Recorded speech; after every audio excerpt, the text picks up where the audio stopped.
Assalamu alaikum hormatly adamlar. Garaşdyrys. Baky tarap ýurdumyzda gaýta ädelikler we habarlarla tanıştyrýan Watan habarlar gepleşmede başlaýar. Şuň paýtagtymyzyň Masat köşkünde hormatly prezidentimiz Gurbanuly Berdimuhammedow bilimler we talip ýaşlar güni hemde täze okuw ýylynyň başlanma münasibetli umumy okuw sapagyny geçdi. İri bilen hormatly prezidentimiz paýtagtymyzdaky Maslahat köşküne geldi. Bu ýerde arkada prezidentimiz mehirli garşandy.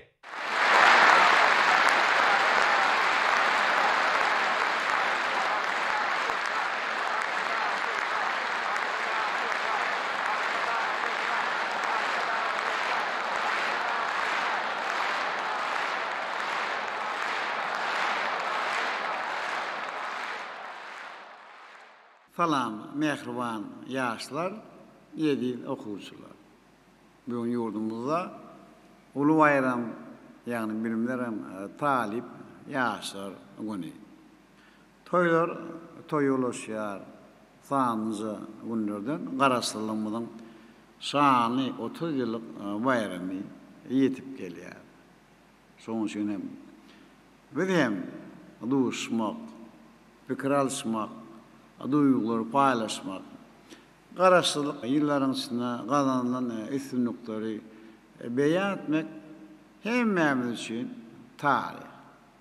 Şol noktalardan men hem döwlet baş tutany bilen serkerde başy, mollum, profesor, akademik bolmak bilen ähli ugurlardan hem ugur alyp şuň sözi bilen duşup ve yandan çykyş etmek barada karara geldim. Şoň üçin eğerde siz bana ruhsat berseňiz, şuň hem duşumda beýan etmek bilen çykyş etmek isleýär. Onda mehriban ýaşlar men öz beýanyma başlaýarjak.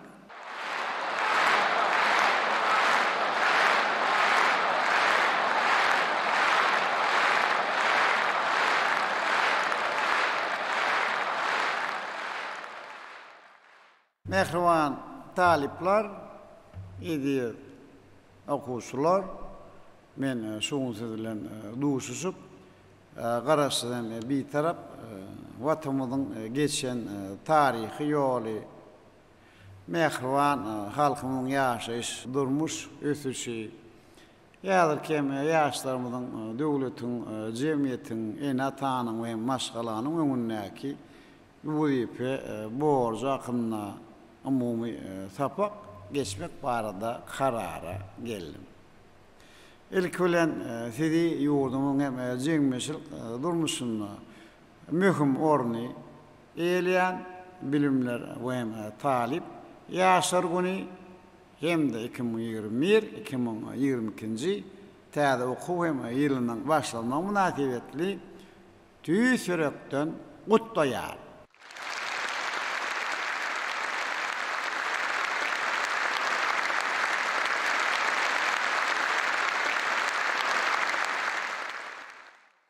Yine de sanjy günlerden Türkmenistanyň garaşdyryna ýa bolanny 30 ýyl dolýar.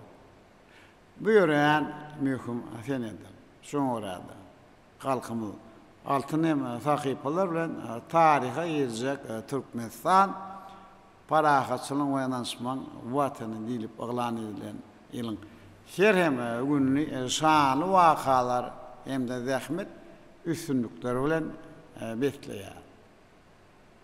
Bir altın güýdüň ilkinji gününe bilimler hem talip ýaşlar günü hem garaşdyrylmyň berkararlygyny milli bilim hem ulgamynyň okunyny ösýäniňi alamatlandyrýan wakalar bilen garşylýar. Bugun baý, aman mazmuny, ýokary derejelik hem ruhuna ýurulan çareler edi diýarymyň hem ähli sebitlerini gurşap alýar. Şol hem çareler döwlet garaşdyrylmaly. Bagtyar hem durmuşymy dawranlyrmak bilen bilimler hem bayramynyň ägert ul hem ähmiýetini hem açyp görkezýär. Mehriban ýaşlar. Men Türkmenin döwletlik ýöresi kitabyna en gymmatly miras terbiýedir. Terbiýäň özüni bolsa Allah bilimdir diýip belläpdi. Biz toplanan alam bilim tejribämiň esasynda 20-nji asyrda durunlukly ösüşi üpçün edýär. Biz asylym däwamly dowam edip şuň hem Türkmenistanyň milli geňeşiniň halk maslahatynyň agzalarynyň meclisiniň deputatlarynyň jemgyýetçilik gurumlarynyň wekilleriniň hormatly ýaşlaryň gatnaşmagyna härki zamanda multimedia enzamlardyr hem fany tehnologiýalar bilen üpçün edilen döwrewap orta mektepden bir näçesini dawralaşyp ulanmaga berýär. Bilimler dünýäsine ilkinji geler. Gadammaýan korpelerimizde ýadyýarlyk hem sowgat ýok bunda bilimli atly kompýuterleri gowşurýar. Türkmen, İngiliz, Rus dillerindäki maglumatlary özüne jemleýän bir kompýuterler öz hem ýurdumyzda öňdürilenmegi aýratyn buýsonçlydyr. Hem şununla bagly ýaşlara berjek öwdüm. Hemişe allama bilime, pehme paýhasa, akıl danalyga teşne bolun. Alam bilim anzany belinde götürýär. Şoňa görä ýurdumyzda ýaş nesillerimiň bilim almagy hem hünär öwrenmek üçin ähli hem mümkinçilikleri derediýär. Ulu höwes bilen okumak, öwrenmek, döretmek, edip hem watanyň şan şöhratyny has hem belinde galdyrmak bolsa hem bagtýar hem ýaşlamyň borjy hem diýip hasaplaýar. Edip ýaşlar. Ne mukaddes garaşsylyk biziň ähli hem ötüşlerimiň hem şöhratly üstünliklerimiň hem binýadydyr. 3-nji müň ýylyň öň ýanyna 1991-nji ýylda Türkmenistanyň döwlet garaşsylygy dünýä bileleşigi tarapyndan ikrar edildi. Netijede ýurdunyň jemgyýetçilik syýasy hem durmuşynda düýpli özgertmeler hem bagdalyga berildi. Elbetde 30 ýyl hem taryh üçin uzak möhlet däl. Muharamadan hem şu döwrüň içinde ýurdumyň demokratik, hukuk we dünýäwi döwlet guruluşynyň binýatlaryny ýygyderli berkitdi. Iqtisadiýatymy döwrewaplaşdyrmak, döwletiň dünýä bileleşigine orny ýokarlanmak goýunçam äger işler amala aşyrdy. Türkmenistanyň täze hem taryhyny şöhraty sahypalary ýazdy. Garaşlygynyň ama ilkinji günlerinden ýurdumyzda parahatçylygy, dost, dogony dawaranlar ýanen oňy bir taraplyk ýolny saýlap aldy. Dünýä döwletleri, halkara hem gurumlar bilen ýözara bähfetden gatnaşyklary ýola goýdy. 1995-nji ýylyň hem 12-nji dekabrynda Birleşik Milletler Gurumunyň baş assambleýasy tarapyndan taryh hem kararnama kabul edilmegi bilen garaşly döwletimiz hemişe bir tarap hukuk ýagdaýyna eýe boldy. Türkmenistan dünýäde Birleşik Milletler Gurumu tarapyndan resmi taýdan ikrar edilen ilkinji hem bir tarap döwletdir. 2015-nji ýylda bu Gurumanyň baş assambleýasy tarapyndan Türkmenistanyň hemişe bir tarap gatly kararnama täzeden makullandy. Şeýleme biziň başlanýymy bilen 12-nji dekabr halkara bir taraplyk günüp ikrar edildi. Eýsem bir taraplyk bize näme berdi? Bir taraplyk asuda, agdyr, parahatçylykly awadan hem durmuşdy ýaşamaga ýol açdy. Ählime dünýä ýurtlara bilen dostlukly, insanperwer, medeni, ykdysady hem gatnaşykly ösdürmäge mümkinçilik döretdi. Bir taraplyk biziň parahatçylygy, dostlugy, insan perwerligi, hyzmatdaşlygy ösüşem dawralanlar ýan taglimatymyzda. Bir tarap Türkmenistan'ın daşary hem siýasaty parahatçylyň ýoludur. Dünya halklaryny dost, dogonlugy çağırýan ýoldur. Aşgabat şäherine Birleşen Milletler Guramasynyň merkezi hem ady üçin öňnalys diplomatiýa boýunça Sewiteme Amerikanyň açylmagy hem bir taraplamyň parahatçylygy gollamakda ul hem ähmiýetiniň bardygyny aýdyn tasdikleýär.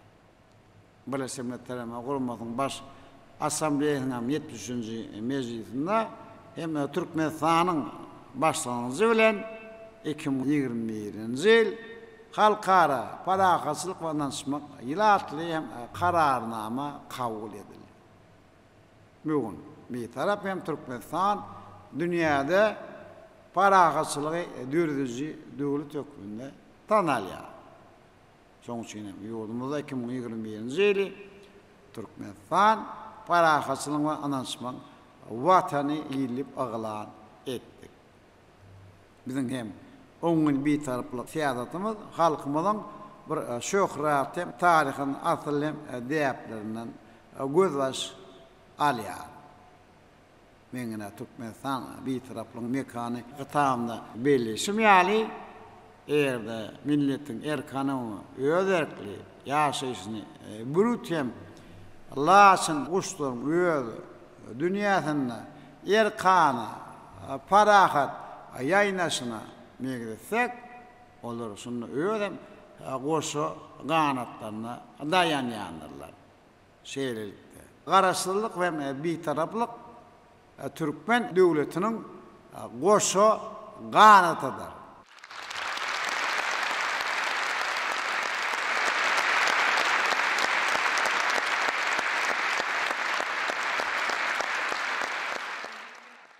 Mehriban talipler, edin okuwçylar.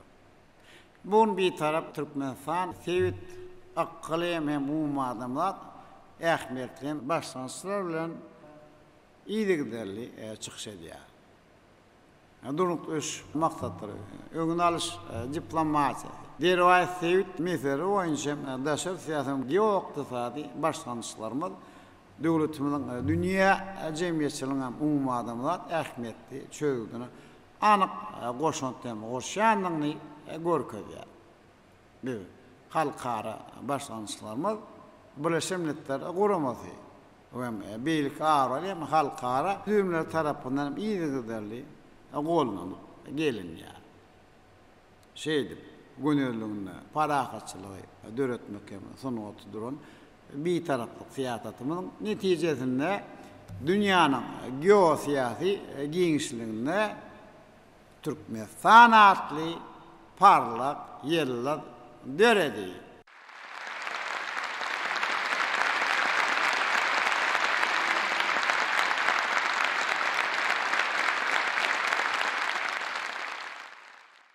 Edi ýaşda.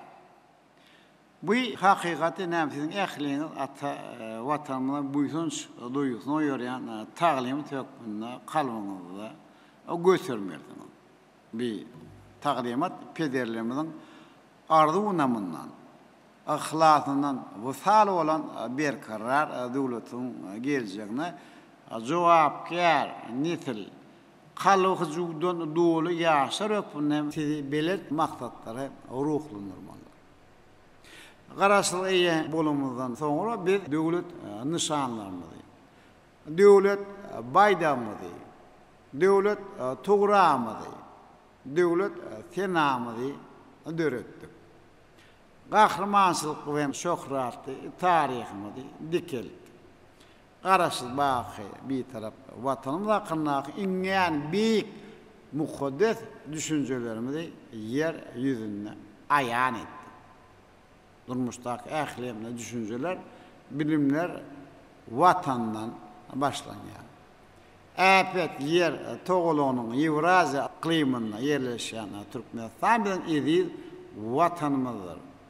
Atawalarymyzdan miras halyň we soňky nesillere galjak bahana ýetip bolmajak gymmatlykdyr.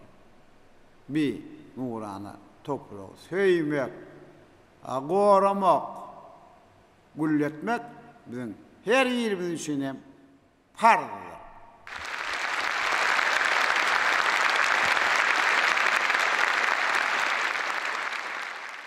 Bizim adawrayımız, mertebemiz hem derecemiz şu hem toprağın, şöhratın belinde götürüp bilişimiz hem bağlı. Ata-vatanımızın her hem davan yeri bizim büyük hem mukaddesliğimizdir. Kadarlı yaşlar. Benim yaşlığımdan halkımızın durmuşunu, dünya arayışını, vatansalın ahlak, kadarını hem Türkmen dilinin söz bağlılığını özünü cemleyen nakılları defterlerimi belli almayı enlik edin. Ben toplap bir ulgumlar hem salan nakıllarımın esasına tayarlanan Paykas Çeşmesi adlı kitapta hem şeyle sözler var. Adam edevinden tanalar yurt tuğunu. Bu ne? Garaşsız yurdumuz devlet bayda olan dünyada giyinden tanalıyar. Bizim yaşıl baydamız, dostluğun ve parahatçılığın baydağı. Devlet baydağı kadlarlıp, devlet temsiliyatı yanlananına bizim her yerimiz buyson sülen örtürüyor. Muğadı bütün durkun olan vatan mukaddesliğine uymaktır. Esasen kanun olan konstitutsiyamız olsa şöhratlı geçmiş bizim. Hazır ki günün hem büyük geleceğimizin hem belirttiğini, ağzıvirliğimizin, cevizliğimizin, avray mertebemizin sinmadlığını kepillinler yani milli hem kımmatlığımızdır. Mehrivan yaşlar. Atavarlarımızın geçen kahramançılık yolu vatanımızın şöhratı, tarihi hem görülü mektebidir. Halkımızın tarihi öğren kadimi bolup, mün yıllıklarım öğüt içine alıyor.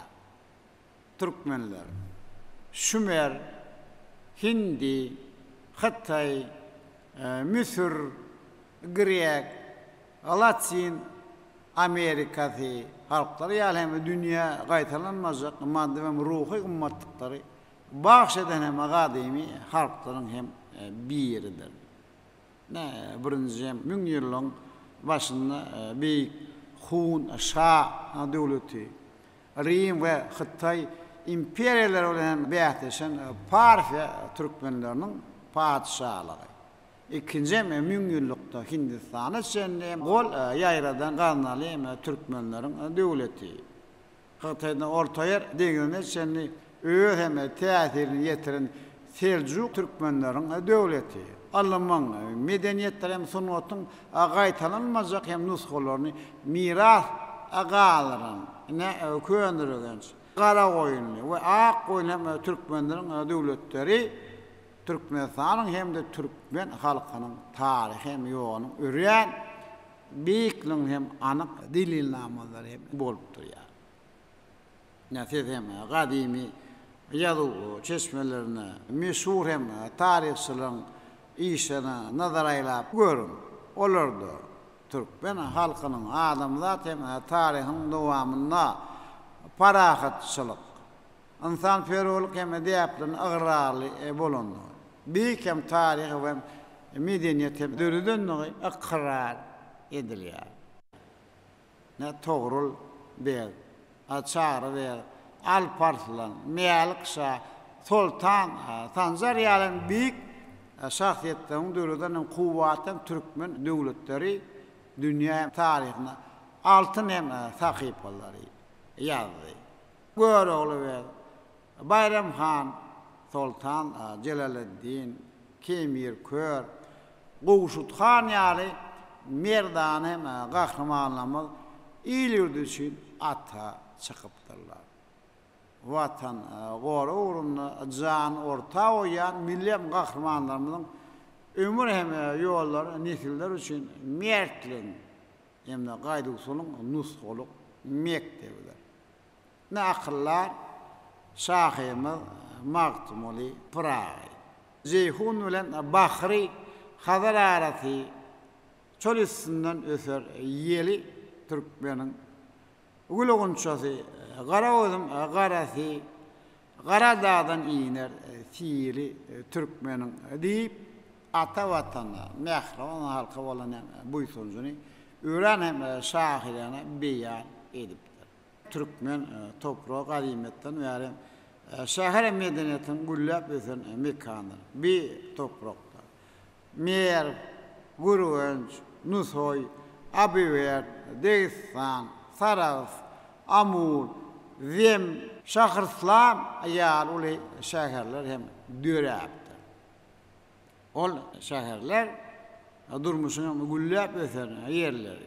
Yeri alım hem bilim merkezleri hem bolupdur. Orta Asır hem Türkmen şehirleri dünya almanın, medeniyetinin, edebiyatının hem sunutunun öňe gitmegini hem bağlaşmağına aýratyn hem hyzmatları bitiripdir. Bu adamlar hem medeniyet üçine täsirini ýetiren Margiana, Baktria, Harezm, Parfiya, Seljuk Türkmen medeniyetleri, Merwin, Nusoyun, Urganjyň, Abuwerdin, Dagestan'ın tarihi ve medeniyet ýazarykları bütün hem dünyada bellidir. Menine ahaltake bedewi bizim bu sonucumuz ve şöhradımız gadami batli bedew atta wapada var sapada arşın nepitleri parahaslık sağdı doğaslıq doğunluk sağdı Türkmen medeniyeti çay melhem hem alham Türkmenistan büyük yüpek yolun yüreği Türkmen ağlava yali kitaplarında halkımızın dünya medeniyeti hem koşan nushovu gımmatlıklarından söz açtı. Kaşan köşkleri, mescid, medreseleri, kervan saraylardır, kitaphanları öyle şöhratların mukaddes hem toprağımızın üstünden geçen büyük hem yüpek yol, dünya geografiya, ve hem iqtisataydan däl hem alım bilim hem medeniyet wagt hem günnäwer bilen günwatary birleşdiripdir. Türkmen döwletine alım hem bilim hem ösmegine enmedamy uly üns beripdir. Muň üçin taýla mesele işdeme gaýrylmadyr.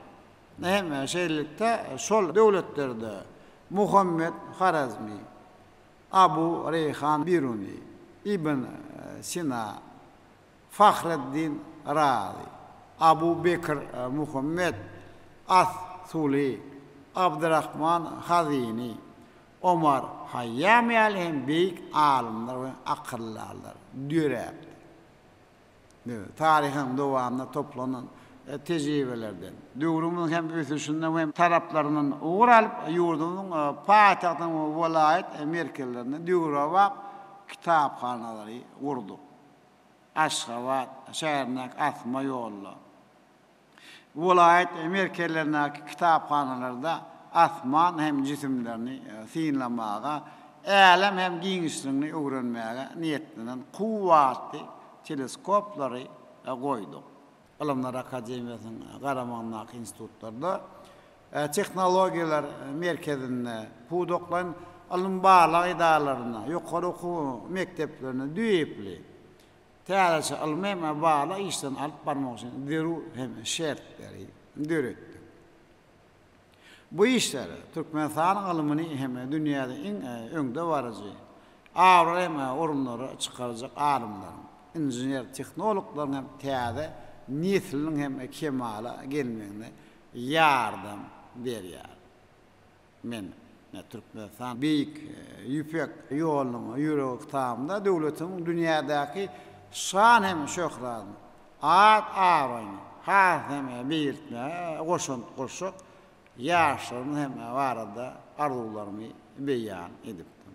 Senin bilen duşo hem qaytmadan öň hem şol tetirlere qaytadan hem nazar aýladım. Hem şu arzularımı hem şu oku tapan hem goşmagy makul bildim. Ýa-da men şonu okap bereň dedi bolsa hem depterlerinde bellep alyňda olar okuwdan işde hem durmuşda hem özüňe qada edin. Bizim hem toprağımızda yine de dünya ilminin inganem vacip, ahmetli açışlar edip şamçırak hem yol gözü bolcak eserler döretecek. Berinuların, Lukman hekimlerin, mene babaların, Harizmilerin, Farabilerin, Mervezilerin, Amulluların, Zamakşarilerin, Kubraların, Nesevilerin, Massonların ve Saranidelerin, Cıkkiflerin hem de Atıniyaziflerin dörecektiğine hem men berk ananyar. Edid yaşlar, bizim için vatanın büyük hem gımmatlık, halkımızdan hem edid düşünce yoktur. Hatta hem bağlarımızın toğusunu doğduk depe müsürde sağ olandan öz ilinde geda ol. İlim günüm bolmasa ayım günüm doğmasın. Yarından ayrılan yedi ağlar yurdundan ayrılan ölýänçe ağlar ýalem dürdäne sözlerine ne vatan hem kadar gymmat hem muqaddesligi öýer oyuna hem galýar. Sebäbi vatanın her dawan ýeri, her bir gysym topragy bizim üçin muqaddes. Türkmen döwletlik ýürelisi kitabyna merdana batır gayratlemde edeni Türkmen serkedesi Sultan Celaleddin bilen bağlanan bir rivayeti getirip. Hem şol rivayette şeýlem gurrun berilýär. Bir gedekine tewişde serkerde agyr ýaranypdyr. Teyipde näçe em etseler de sağalmaýar.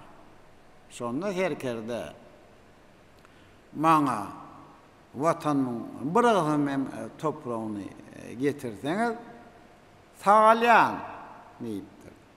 Tiden tiz gadimi vaza adam yollaptırlar. Atlının hem giden ýerine arap Celaleddin umytly garaşyp ýatyp. Umytem uly güýç var. Ahyrda atly bir düwün çökdi. Wahyň toprağını we amdyrýanyň bir hem jürdek suwuny alyp geldi. Ferkerdeňiň şähti açylypdyr. Oýam tizden salyp aýaw üstüne galypdyr. Ne hem bir rivayete ünsi çekmek bilen bizim her birimiz hem şu sanna yaşlarımızın yüreklerinin edil vatanımız mehriban halkımız bilen bardan hem nıgtamak etleýär.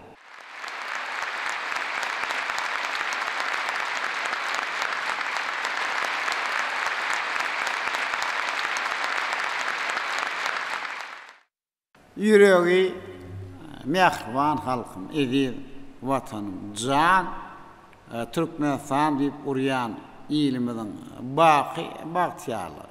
Yurdumuzun büyük gelecek için okuyan, zahmet çeken yaşlar bizim bu sonucumuzdur. Halk hem vatan varadaki mukaddes hem düşünceler yiğitlerimizin ve hem gıyılarımızın hem köngüllerinin o var. Dillerinin hem senası bolmalı. Yaşlarımızın ehli, güçlerini, bilimlerini hem de başarılıklarını vatanımızın ösüşünü, dünyadaki ağır mertebesini bunların belinde kalmağını bağış etmeli. Nenine hem maslahat olan yerde sevişi ornun hem yoktuğunu, zınharlan Oğuzhan'a hem yiğidin ağırayının onun hem kahramançılığına pekmine hem garap ketkitlen korkutlattı. Dostlarını doğun eylen görülen bir adi ivediyle hem mevurlan kahramanlar hükmüne bilen sarpa koyar. Sol edermen atavağlarımız hem duam attığınızı hem hiç asan unutmalı değilsiniz.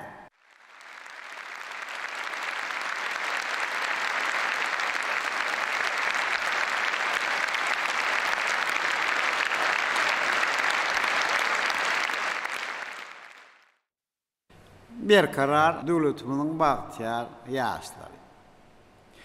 Garaşlyk ýyllar içinde ýurdumyzyň ösüşiniň her bir tapyryna durmuş ykdysady hem özgöretmeler amala aşyryldy. Berkarar hem döwletiň bagtyarlyk döwrüne hem biz durmuş tadyň ösüşi, ykdysady özgöretmeler hem üpşinedýän maksatnamalar üstünlikli amala aşyrýar. Düýp özgöretmeler ykdysadyýatyň ählem uğurlaryny gurşap alýar.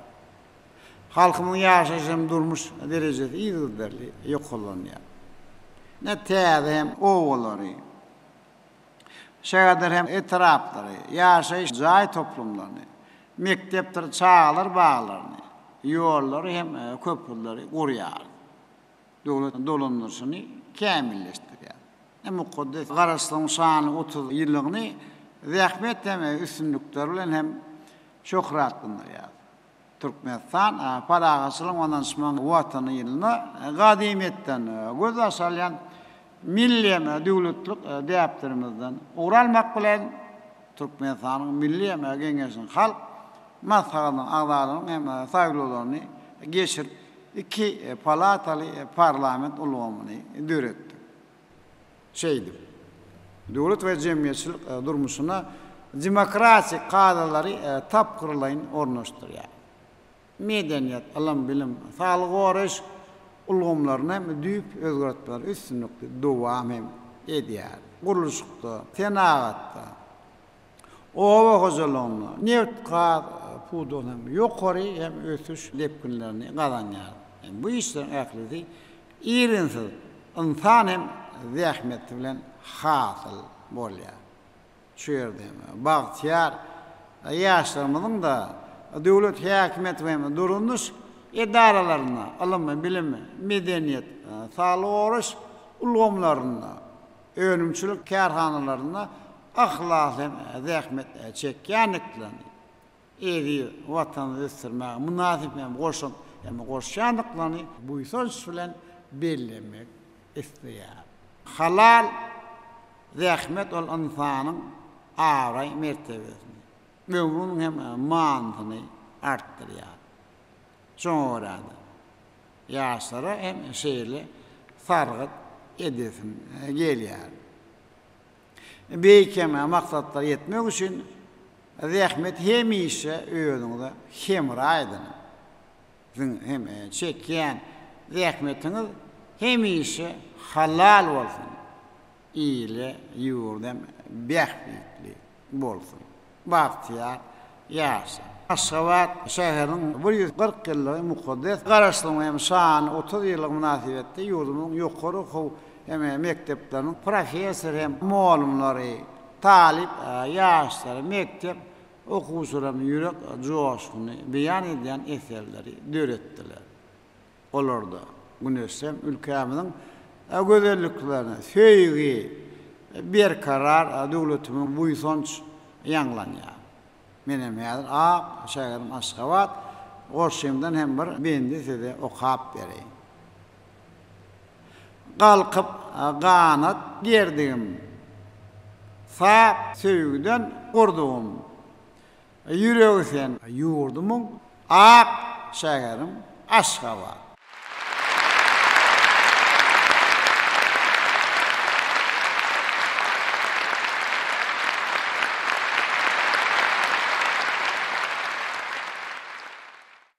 Ne mehriban ýaşlar, hizmedam hem ýurdumyň dağlaryndan güýç, bağlaryndan joş alyp, bagtyar hem döwrümizden ruhlanyp ýaşa.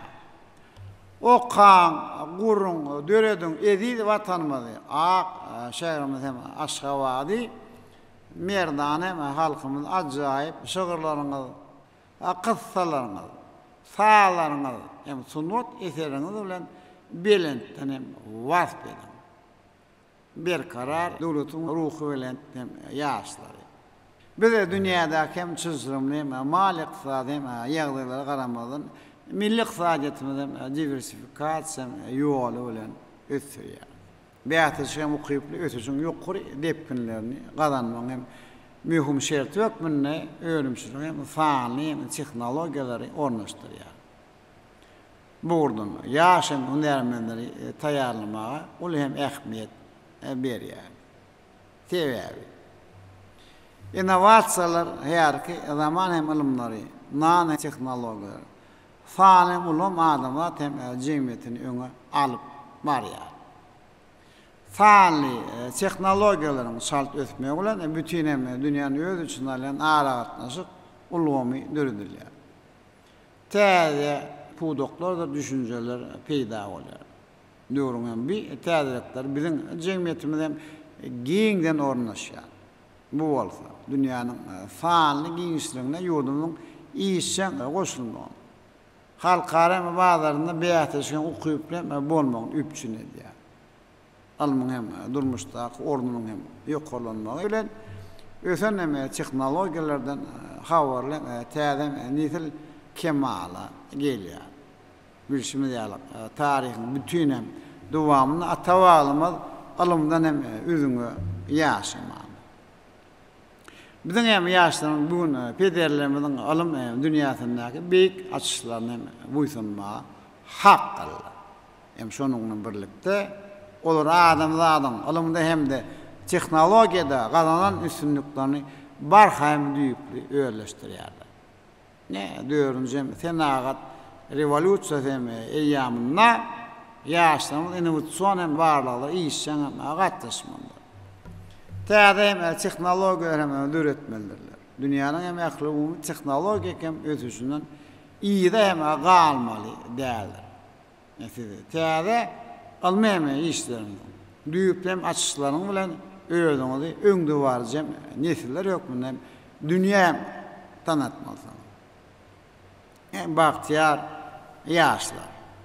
Döwlet adam üçin diýer hem siýasatymyz esasynda biz halkymyzyň durmuş taýdan hem gowralygyny iýdigleri berkidýär.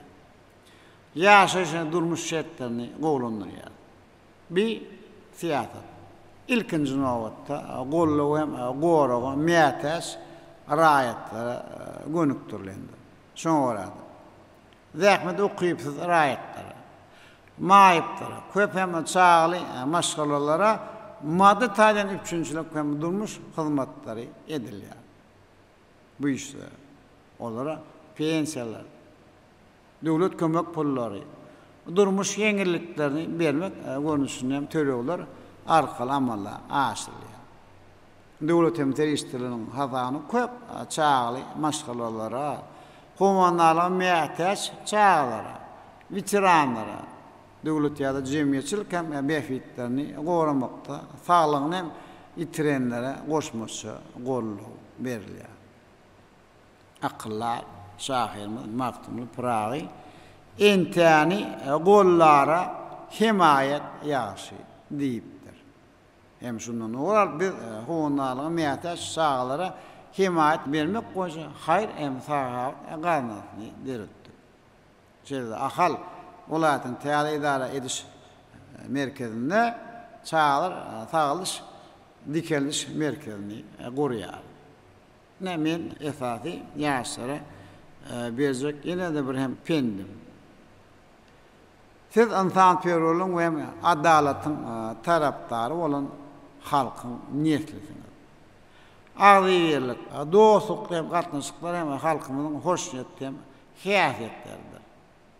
Atalarımın ne döreden ağdı vire tanrı vir, ağda alani gaňry vir, kömekleşen, ýol basar, söýenişen ýykylmaz. Eli ýowar, iki, el birgip ýüzi. Dostlukda mendil bolmaz, dostsuz başym, dusuz aşym.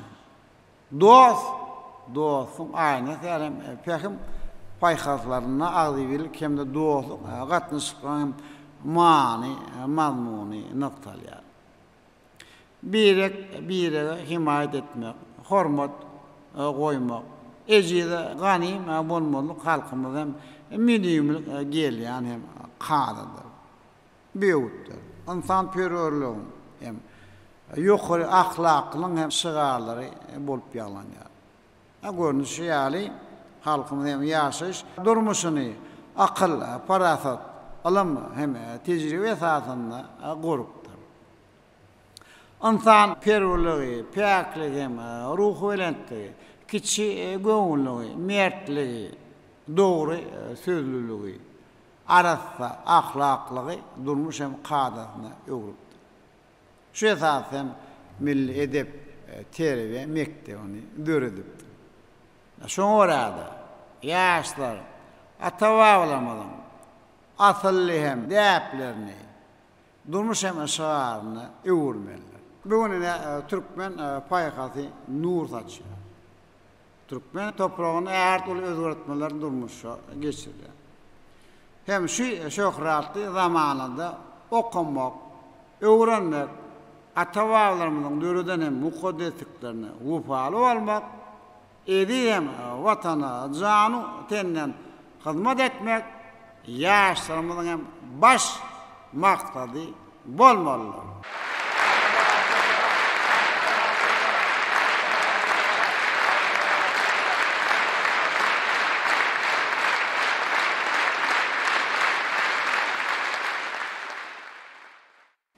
Ýaşlar, okuwçylar, talipler bir beýanymyň birinjine hem saadyny geçip oturýar, şoň üçin 15 minut hareket.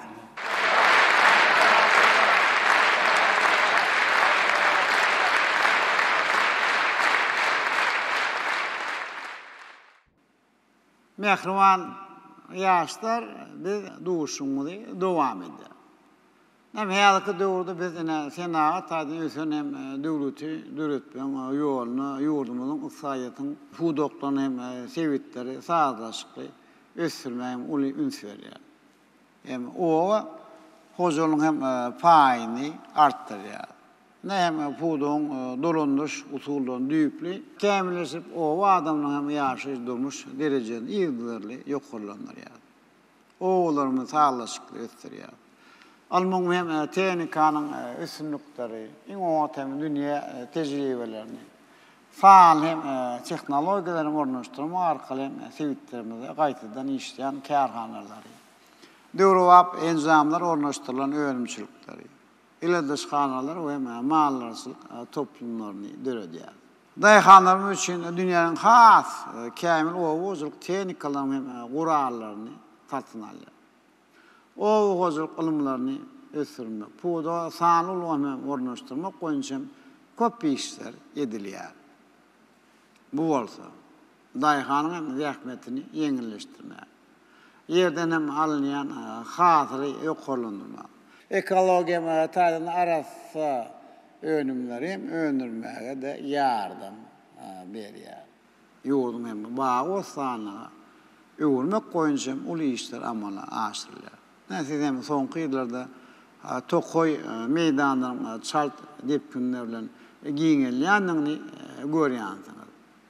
Awtomobil hem demir ýollarynyň hem ýakalaryna Tokoy hem zorluklar barha köpelýär.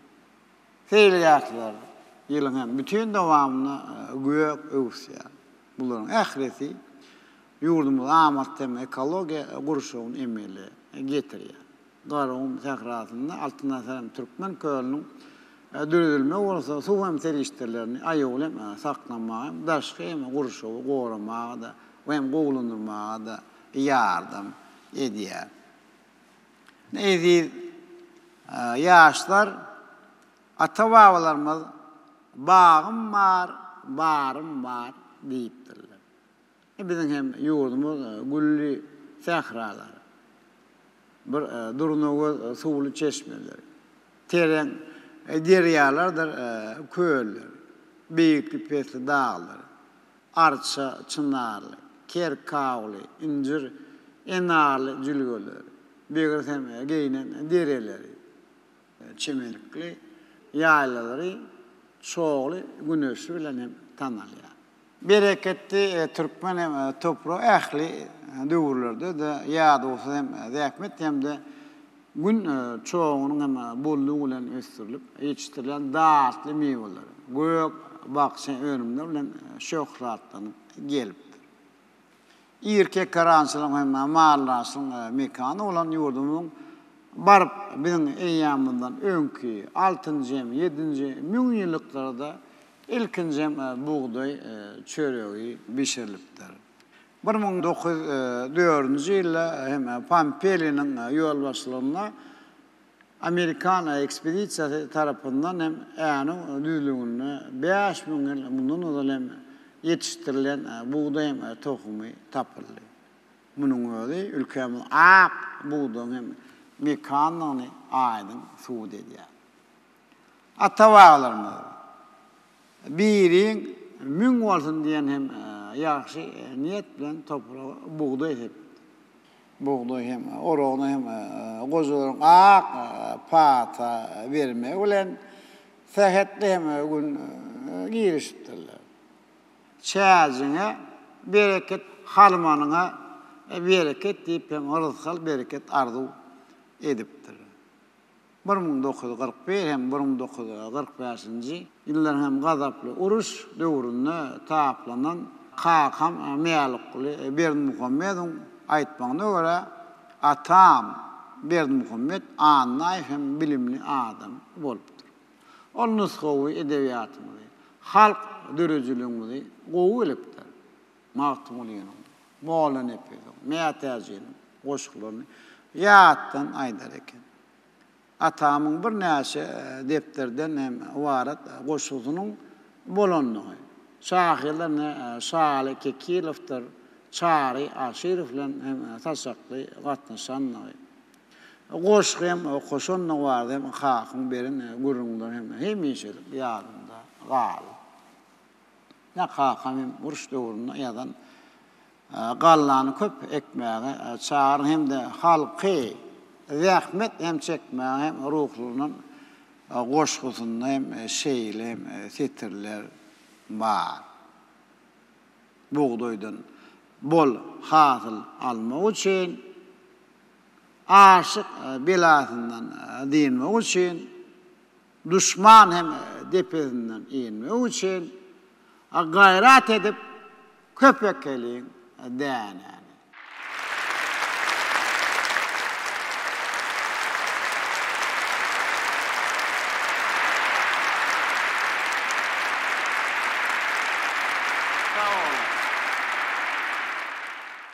Yani çörek o kudretli öğün. Halkımız buğdayı ekinden sultan sahip çöreği hormatlap mağlayına silmağı hem onun uğutluğunu hem yere kaçırmalığı. Tamdır hem mukaddes görmüyor adatta öğürüp. Yani paykas çeşmede kıtamda giyirilen nan evliya diyen peygamber halkımızda çörün kadar hem kımmatının üreyen yok olduğunu hem güveyesidir.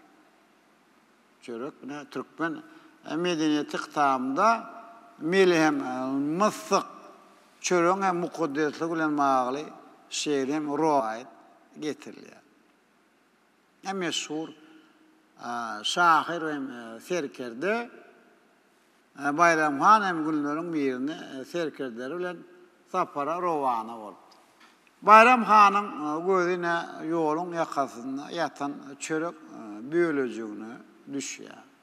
Olu derev atından düşer de çöreği alıp koltuğuna salıyor. Serkederlen biri. Bilen serkerdemiz. Ne için bize buyurman öğününüz attan düştünüz. Deyip ondan hem soruyor. Bayramhan çöreği ilki men gördüm.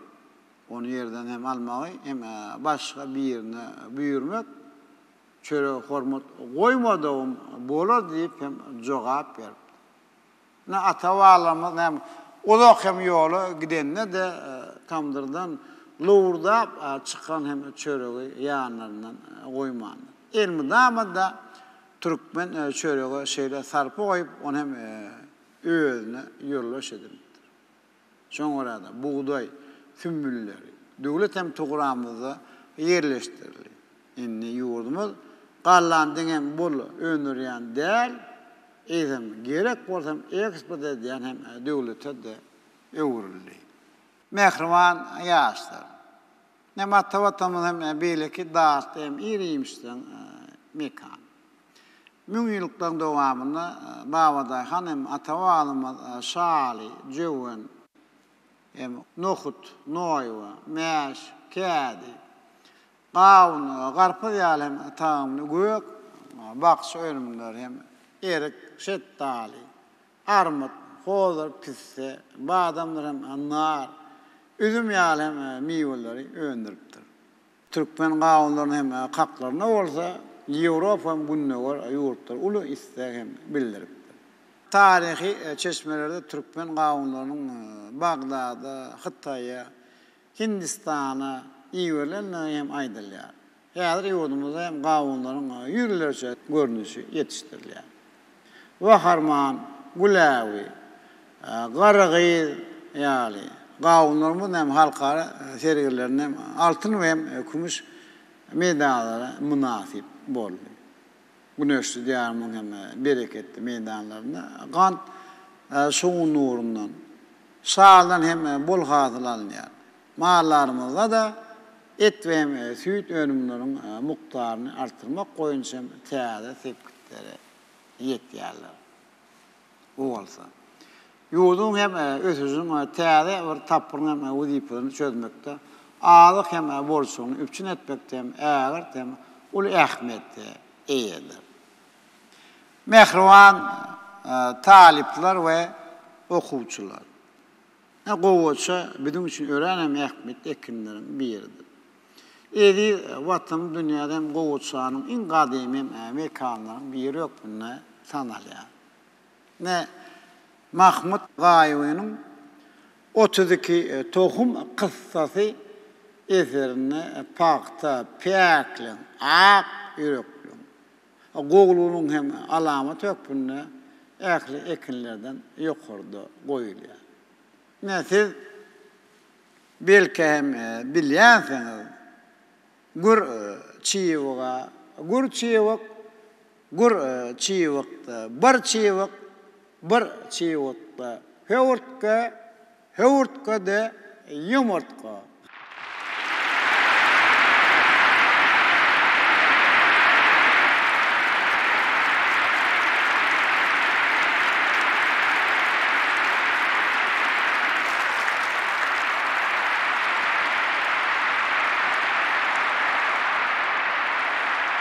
Şimdi alak ne yaşlar Türkmen halk matalın hem qowatça qowada hem de pakta bilen bağlı hem dürüdülenini bilýän. Bizim hem bağlamız şöhret sanımız bilen paktanyň hem süýümünden ýüplü egerilip ekologiýa taýdandy.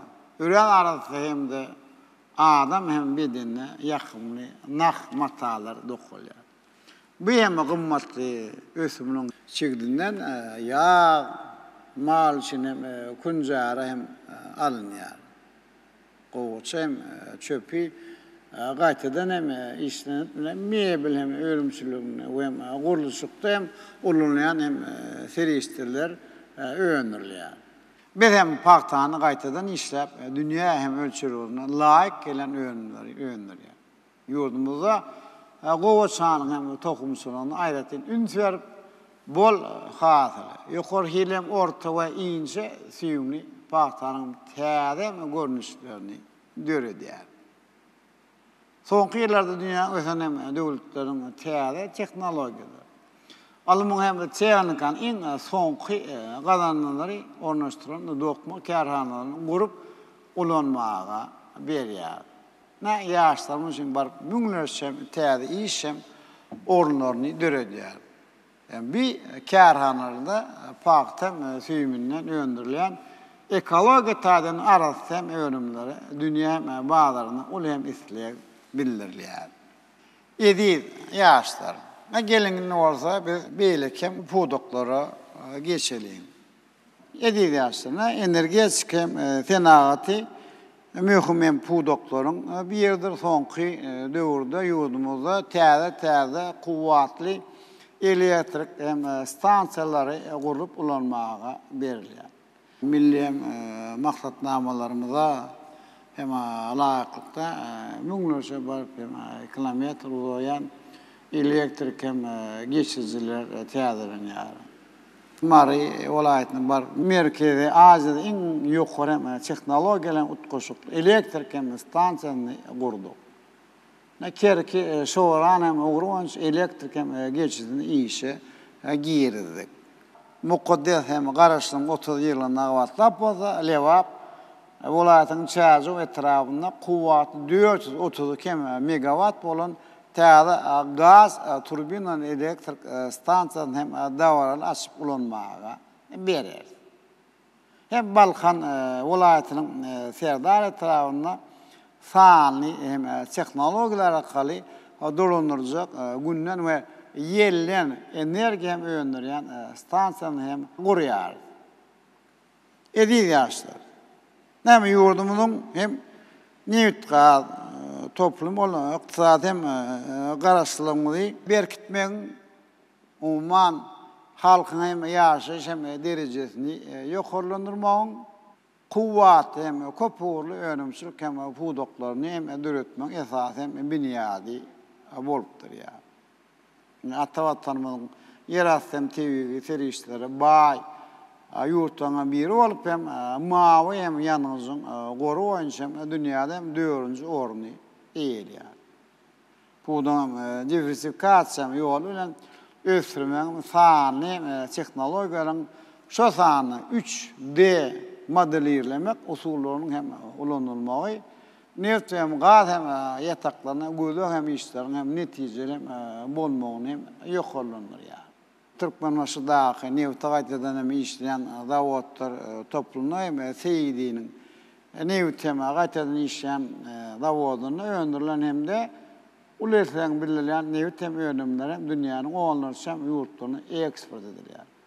Asyryň hem iri taslamaryň biri bolan Türkmenistan, Awganistan, Pakistan, Hindistan hem gaz geçijiniň hem gurulşy dowam edýär. Bu işleriň äklisi atawatanyň hem kuwwat hem energetik hem döwlet hökmünde dünýädäki hem orny has hem berkidýär. Edil ýaşlar.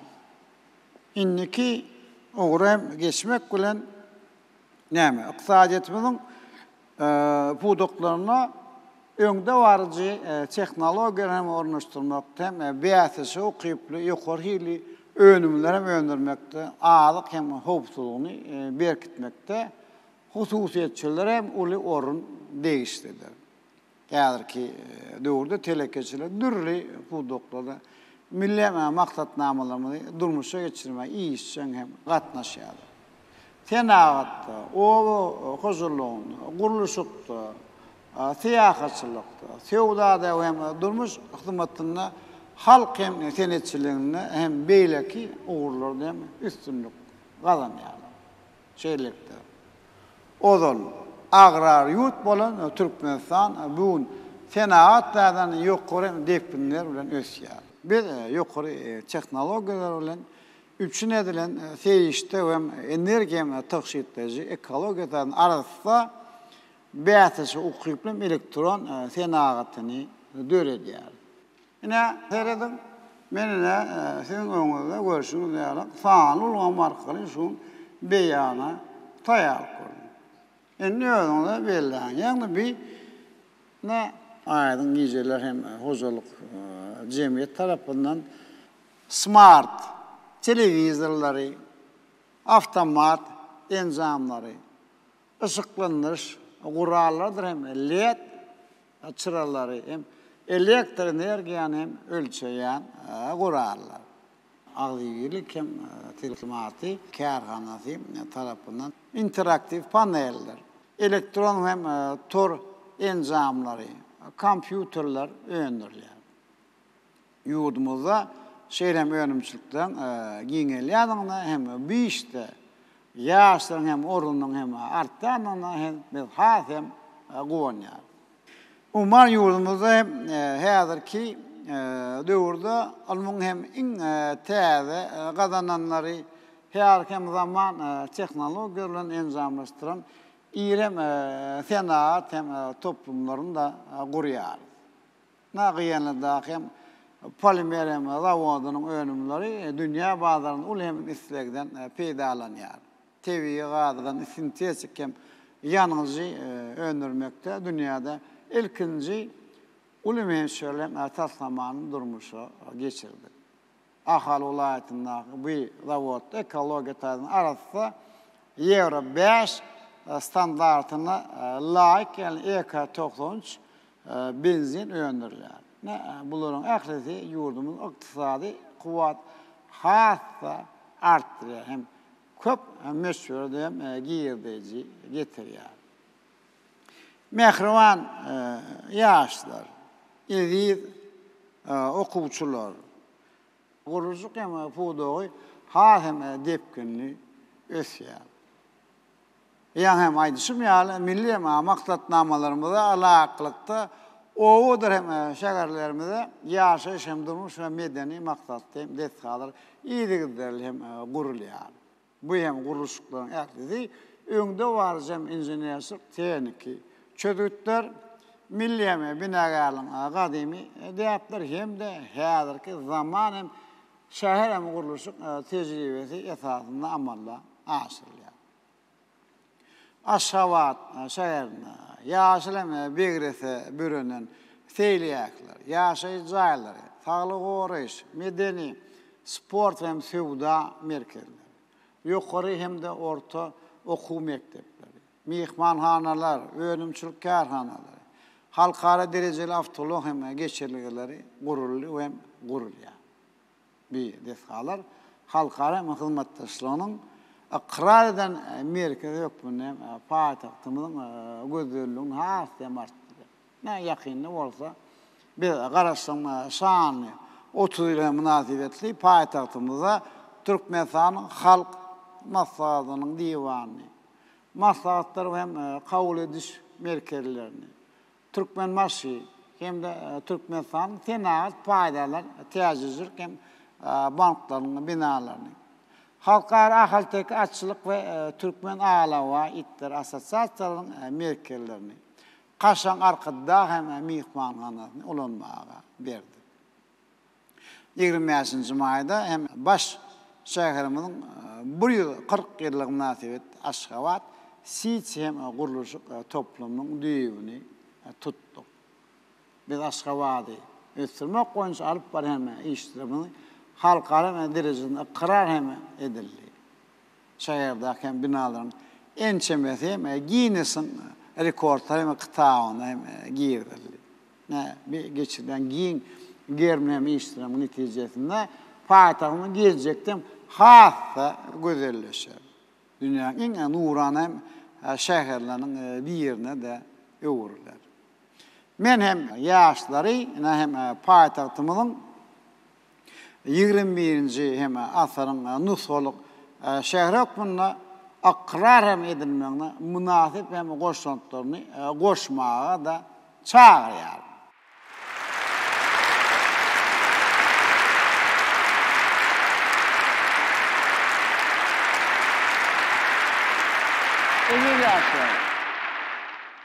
Ne biz umman yurdumuzda soňky döwürde ulug logistika ýagny bir meselede hem uluslar palýas şoň üçin biziň durmuşa geçiren ulug logistika strategiýamy many mazmuny hem ähmiýeti taýdanma goýulmasyny gadymyetden alyp gaýdýar.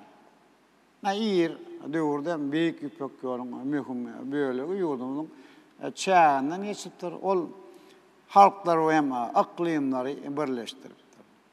Hem garaşy bir tarap Türkmenistan ýa-ki zaman ulug hem geçerlilerini döretmek hem kämilleşdirmek arkaly Ewraziýa giňişiniň hem ulug logistika uluguna hem işçe goşulýar.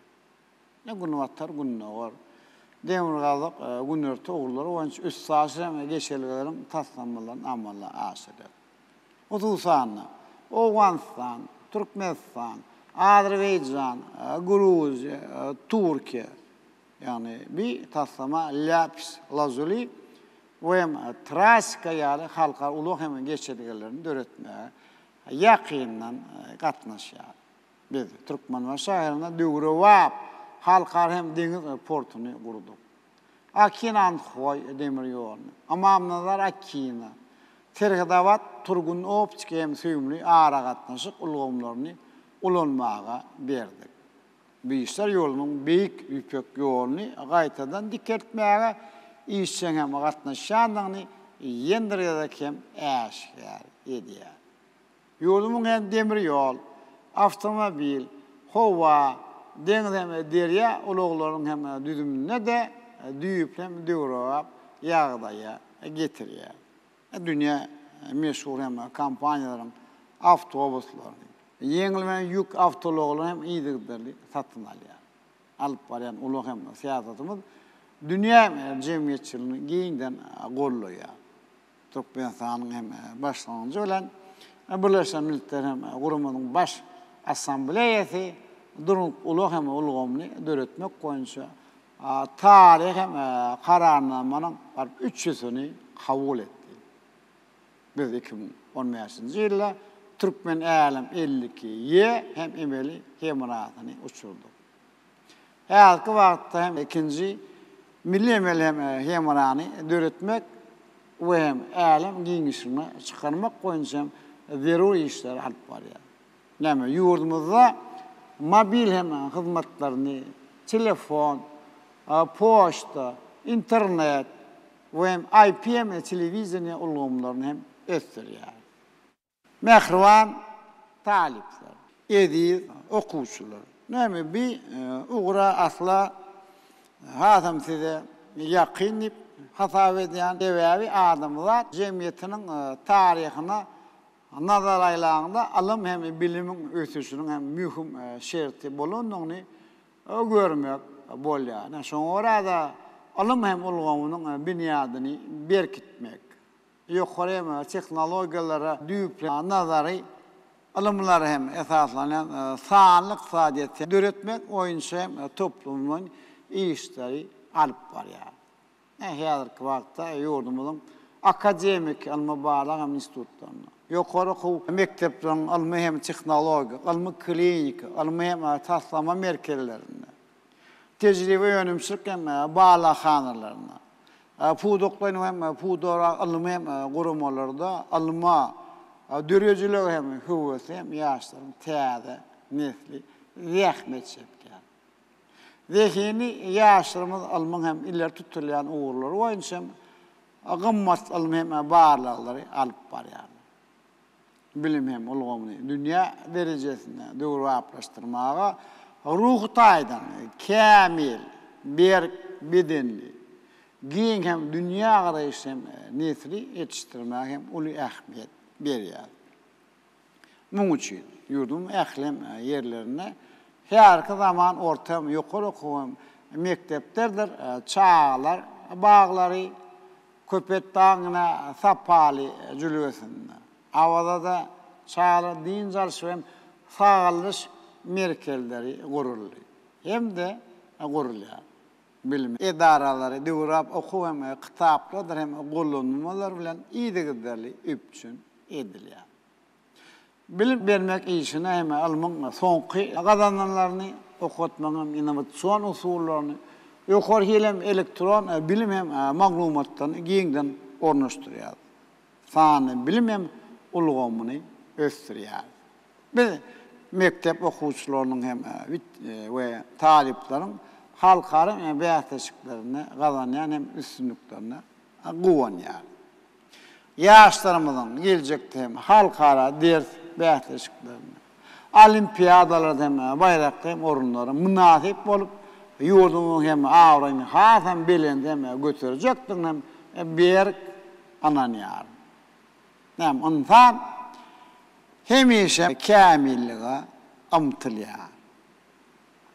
Kämillik bolsa mertebe hem derejedir. Ýaşlarymyna bir hakikaten göz yetirmelidir. Ya da olsa hem rahmet, bilimler hem hünärler hem ihlas elanmak, tecrübe hem toplamak kämillige eltýän ýollar. Yaş nesillerimiz, halkımızın en oňat, iň hem gözel, iň belent hem ahlaky jemlenmeli. İnsanyň edebi altından gymmatdyr. Gymmat baha daşlardan uwudundur. Ýaşlar pederlemeden ýol munasip dowam edip hem ýaşy gylyk häsiýetlerini, adam käçiliňi, başarlyňy bilen tanalyp hakyky türkmen bolup dünýä çykmalysyň. Türkmen ýigitleriniň hem gyýylarynyň akly jowher dekem ýiti bolmalydyr.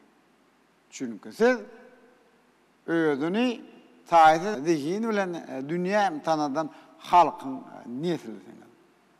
Türkmen ýigitleriniň hem gyýylarynyň ýüzi nurana bolmalydyr. Çünki siz insan perwerligiň hem bilen edäplerini dünýä ýaýan hem insanlaryň neslisiniz. Türkmen ýigitleriniň hem gyýylarynyň süňňi sap bolmaly. Çünki siz beden hem de ruhy taýdan hem päkliň hem bilen qadalar hem dünýäni hayrana goýan milletiň hem neslisiniz. Mehriban talipler, edip okuwçylar. Näme bu oğul o da bilen hemmemiz üçin hem ören ýakyn oğul ýagny döwletimiň hem jemgyýetimiň iň gymmatly baýlygyň adamyň saglygyny gorumak. Milli hem saglyk goruş ulgamyny dünýäniň olana laýyklykda kämilleşdirmek wagt hem giň gerimli işler alyp barýar. Saglyk hem döwlet maksatnamamyza laýyklykda ýurduň ähli sebitlerine dünýä belli öňde barjy kampaniýalaryň hem lukmançylyk enzamly hem ornaşdyrylan saglyk goruş, anyklaş, enem ähli, gaýra bolmasa tiýiz kömek, klinik hem almy klinik merkezlerini, köp oğul hem hastahanalardyr, şipahanalary bina etdik. Bir karar hem döwletiň bagtyalyk döwrüne kesellerin öňüne almak, anyklamak, täze döwrap hem bejerikleri geçirmek wagtda alman usullarynyň hem innowasion tejribelerini hem taýyk hem tehnologiýalaryň hem giňden ornaşdyrmak bolan biziň milli lukmançylyk ösüşine täze hem badalyga berdi. Bizine şipahana idaranyň hem durkuny hem täzeledi. Dünýä meşhur Arçman, Ilisu, Mollagara, Avaza, Daşoğuz, Farap, Bayramali, Bağavat, birden hem şipahanalarda insan hem derdine merhem olan tevi hem bağlıklarını giyinden hem peydalanmağa da mümkünçülük hem dürüttük. Türkmen toprağının müngde hem derde merhem hem ösümlüklerinden derman hem seliştirlerini öndüren hem kârhanları kurmaktan bağ hem tecrübe de topladık. Büyük akıllar şahirimiz Maktumun Pırağı'nın sağlığın kadrını bilgil hasta bulmadan burun deyişi biz sağdan durmuş hem kadrlarını oluşturma gayretine üns veriyor. Enerlerin hem çağaların, yetkineceklerin ulu yaşlı hem de kartaşan adamların hem sağlığını korumak hem devlet kolluğunu veriyor. Bütün dünya sağlık koruması ile hizmetdaşlyk hem çägine keselerin öňüni almak hem de olara karşı görüşmek boýunça gowy tejribe hem topladyk. Bir näçe hoply ýokunç keselerin ýok edilenligi, käweleriň bolsa hasaby alma hem marada garaşy döwletimiň halkara hem guwannamary berildi. Şeýdip bir karar hem döwletimiň saglyk goruş hem derman senat hem ulgamyny ösüşlerin bir täze hem belentliklerden çykarýar. Büyük maksatlarymyzyň üstünlük amala aşylmagyna hem ýaşlaryň işçiň hem gatnaşakdygyna men berk ananýar. Edil ýaşlar sport insany beden hem ruhy taýdan taplayan, dünýä garaýyşyny hem kämilleşdirýän gymmatlykdyr. Beden terbiýe hem sporty biz jemgyýetimizi jewitleşdirýän halkymyň büyük ösüşlere ruhlanýan hem güýç şökpüne garaýar. Şundan ugrap köpçülüklerin beden terbiýe hem sagalyş hereketini ösdürýär. Ýurdumyň ähli sebitlerine hem şosan avada milli siyasatçılık doğuluğuna bir dünya ölçülerine layık gelen sport detkalarını, stadionları, açılık hem sport toplumlarını, yürütüştürün hem sport mekteplerini kurduk. Güzel payitahtımızda olsa, öz olsam Olimpiya şehircini dörettik. Halkara Olimpiya Komiteti, Aziyanın Olimpiya Gengeşinin ağzatı olan yurdumuz Olimpiya hareketini östürmeye münasip hem koşuyor. Ne söyleyeyim, iyul-ağustos aylarında Türkmenlerimiz sportun bir nesemi görünüşü oyuncu Japonya'nın Tokyo şehrinde geçirilen 32. Tomuzki Olimpiya oyunlarına iyisi katnaştılar.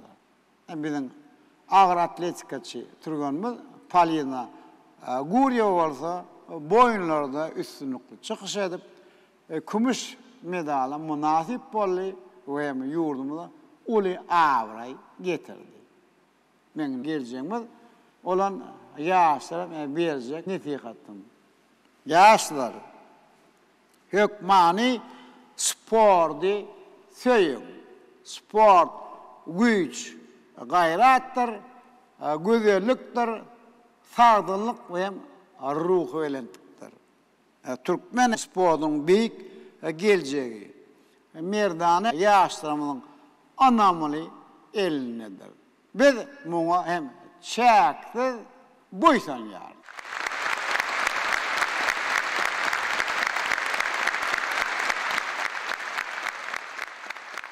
Yedi yaşlar. Mehrivan okuvchilar, talipler. Devletimiz medeniyet ulug'umini östürme uğruna ulayım taalla ediyor. Ona köp meşhur seriştirleri konukturuyor. Milli medeniyetimin hem sunnetimin has hem kemleşme için ekrem şartları dörediyor.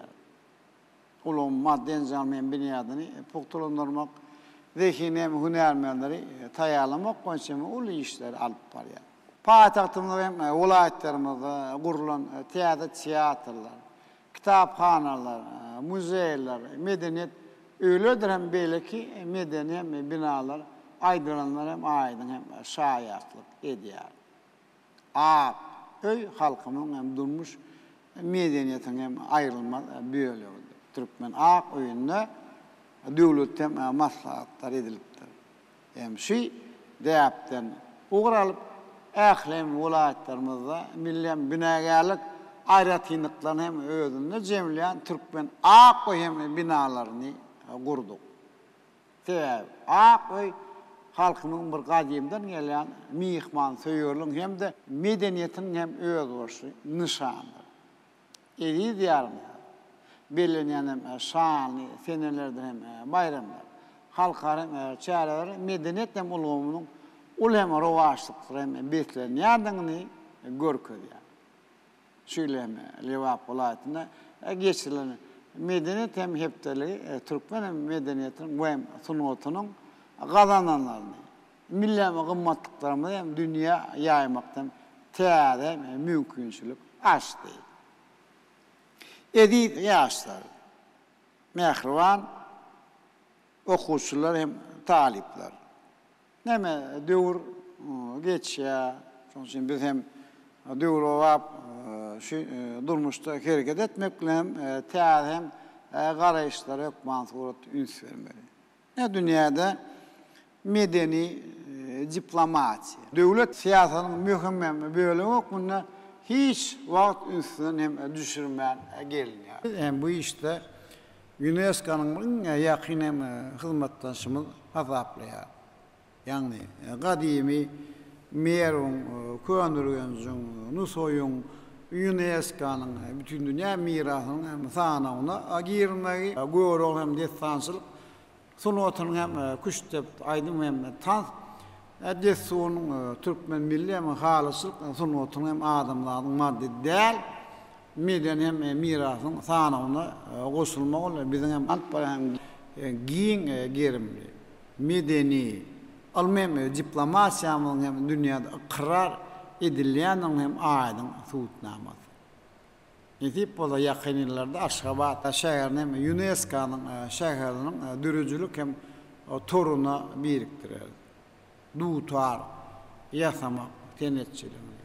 Dutarda saat çalmak hem başçılık sunutunu Türkmen alavalarını yetiştirmek hem keçe sunutunu demirçilik tenedini. Türkmen tağdısını hem ilguş sunutunu Türkmen milli görüşünü bir sanava girdiler. UNESCO'nun derecesinde belirlenen hem şanlı senlerin sanavına hem maktumlu Prag'ın doğulan gününün 300 yıllığına da koşar. Maktum adına hem Türkmen Devlet Üniversitesi'nin hem Seyit Nazar Teyze adına hem Moğolumsuk İnstitutu'nun hem UNESCO kadrasını dürüdüp hem orta mekteplerimizin bir näsenin hem Goramanın mekteplerin bilelişin hem düzümle hem girdi. 7 yaşlar. Bizim merdana halkımız kadimi döwreden beri nesilden sağlaşık ötüşüne hem terbiyesine ayretin Ahmet berik geldi. Şoňra geçmişte yaşap geçen büyük şahsiyetlerimiz vakandan bir yetip bolmazak akıl hem payhat hem mirasyny döredipdir. Olaryň eserleri hem nesilleri hem terbiyelerin hem gymmatly çeşmeleri bolup durýar. Adamın bir en güzel hiyasetlerin birde ene ata cemiyetem durmuşa olan söýgüdür. Atena söýgü halkymyzyň altın kumuşun köňesi bolmaz. Atenanyň bahasy. Ata-enanyň garrysy bolmaz. Asyl parçanyň köňesi. Ata razy Hudaý razy, ene razy, Peygamber razy. Ata oran yol keser, ene oran don keser ýalyna nakıllaryny hem öz hem beýanyny tapýar. Ene ata bilen prezident hem gatnaşyklary baradaky milli gaýraşlar Döwlet Mehmet Azadynyň hem dürüjülüğüň hem ödenine öwürlüp onun Bagdad eserindäki perdendiň enatanyň öňüne 40 borja kynnaky pikirleri. Mehre hemde söýýä ýorulan şygyrlary, asarlary geçse de hem ähmetini ýitirmeýän gelýär. Bu gaýraşlar insan aňyna, ahlagyna hem güýçli täsir eden Aras Ewut ünlüler hökmüne kabul edilýär. Halkımızın vatançılık hem de adamkâçılık edepleri, durmuş yolunu kazanmasyan nesillerimiz için geçmişi, şuunu ve geleceği birleştiren nushovi mekteptir.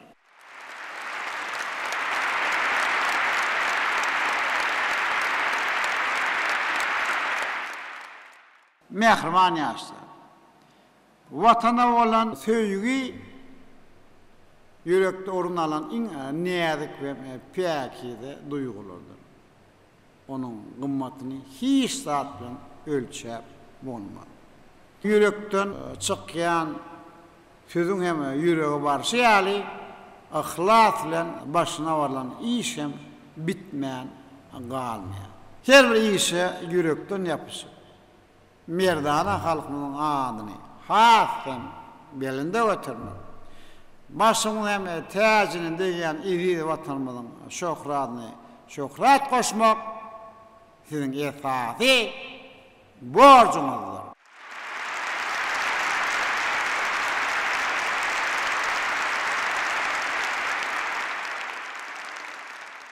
Yedi yaşta men şuun keme beýanymy tamamlamak bilen size bir can sağlık, uzak ömür, bahtiyar ve avaddan durmuş. Okuda hem ul üstünlükleri arzu eder.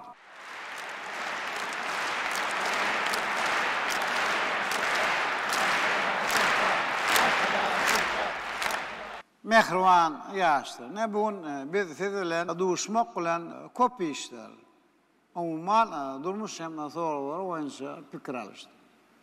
Belki bir hem beyanın devamına käbirlerinizde sorular dörendir. Belki bir hem beyanın devamını öz pikirlerini hem beyan etseniz onu hem gowy bolar dep pikir edýär.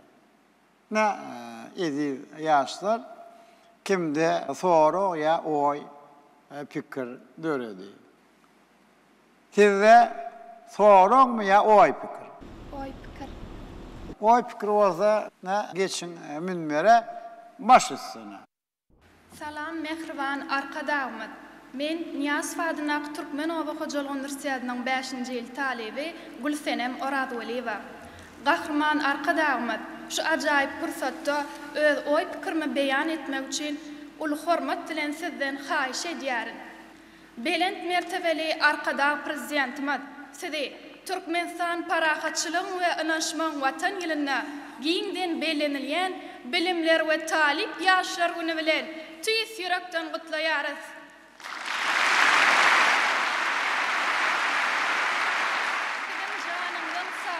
Ömrüňiziň uzak, mertebeňiziň belent, işleriňiziň hemişe rawat bolmagyny arzu edýäris.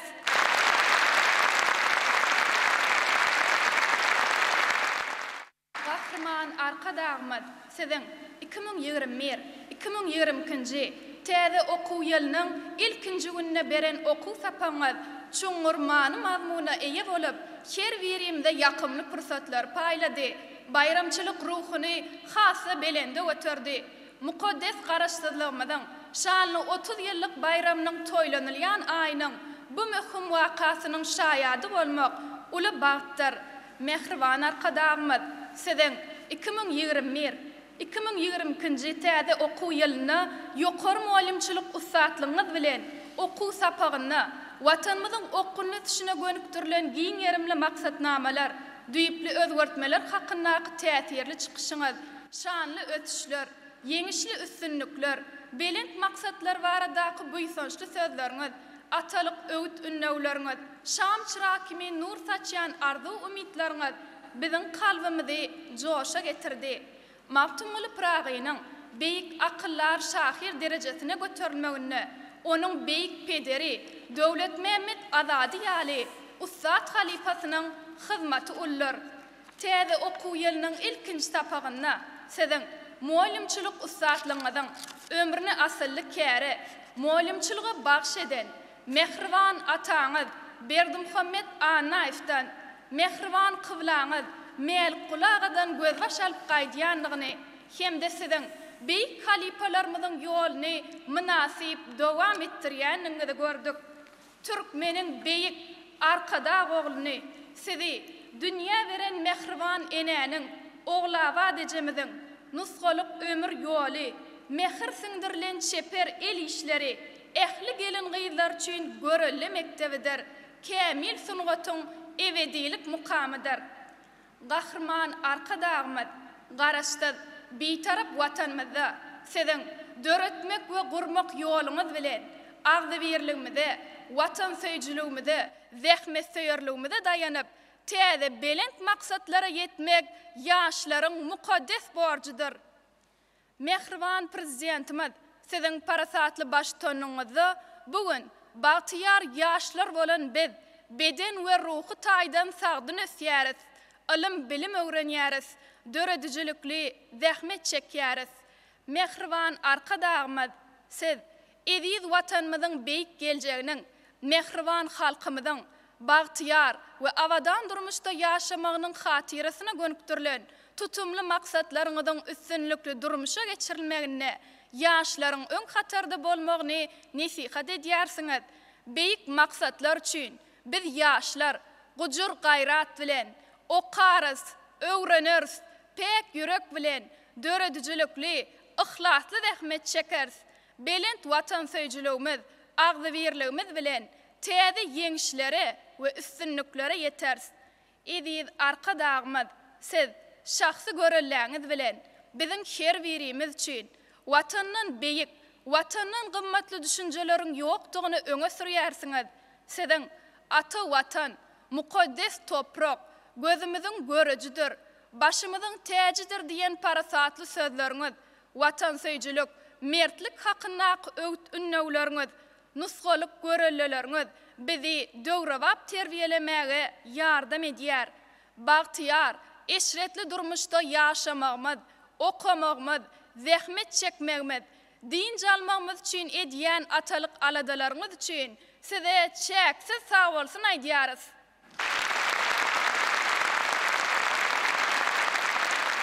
Arkadarly watanmyzyň bitaraplyk, parahatçylyk, dostsoganlyk ýörelgelerini öňe sürýän kuwatly we awadan döwlet hökmünde dünýädäki awraýy hassa arsyn, gahrman arkadagymyz, siziň janyňyz sag, ömrüňiz uzak, il ýurt bähwetli, umumadamzat ähmetli alyp barýan işleriňiz elmydama rowat bolsun.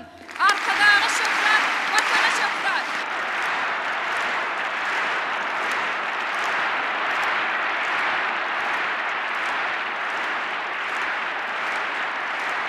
Sağ olun. Yine de kimde näme soru ya oy pikir var. Geçen minber baş üstüne. Men Türkmenistanyň Gorunmak Ministerliginiň Harby Institutynyň 5-nji ýyl harby talebi Toýlumurad Begmuradov. Hormatly Türkmenistanyň prezidenti, Türkmenistanyň ýaraly işleriniň belend serkerde başdy. Hormatly professor muallimler, edid ýaşlar, sizi Türkmenistan parahatçylygyň we ynanşmagyň watan ýylyna uly dawara bilen belend geçilýän bilimler we talip ýaşlary güni bilen tüý sürekden utlamaga ruhsat edin.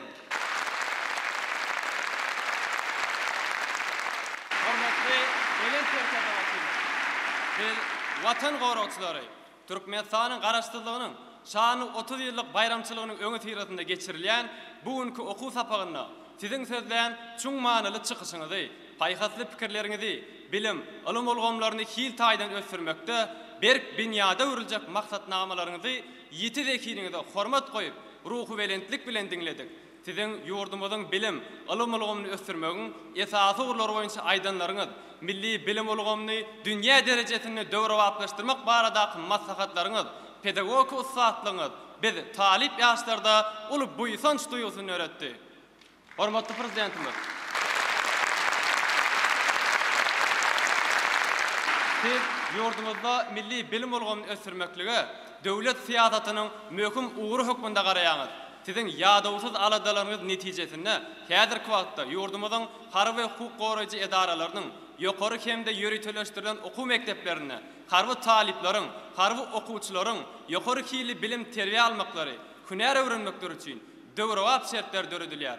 Harby hünärmenleriň taýýarlanyşyna, hünär ustatlygyny artdyrmaklaryna, olara berilýän bilimiň hilini, netijeligini aýratyn ünsürler. Şol sany okuw işine, kompýuter, multimedia serişdeleri, internet we elektron kitapxana ulgamlary giňden ornaşdyrylýar. Sany bilim ulgamynyň mümkinçiliklerinden dolu peýdalanýar.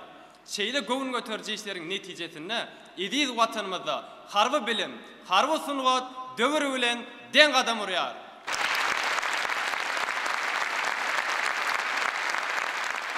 Prezidentimiz Türkmenistanyň Gorunmak Ministerliginiň 1-nji ýöreteleşdirilen harby mektebiniň siziň mehriban ataňyz, muallimçilik käriniň ustady, edermen esker ilhalar insan Berdimuhammed Anaýewiň adyny buýsanç bilen götermegi watan goragçylary üçin belend mertebedir, egsilmez hormatdyr, nusgalyk mektepdir. Biz watan perdentlerken geljekde de siziň mehriban ataňyz Berdimuhammed aganyň nusgalyk görelesine, mehriban kıvlaňyz Mälik Kulaganyň paýhasly ýörelgesine eýerip, mukaddes harby gulluk borjumyzy ak ýürekden ýerine ýetirjekdigimizde Türkmenistanyň garaşdyrlygynyň şany 30 ýyllyk bayramçylygy munasip etdi. Uly dawara bilen geçiriljek, dawaraly harby ýürüşden buýsançly gadamlarymyz bilen geçjekdigimizde şu taryhy günde tüý ýürekden anandyrýar.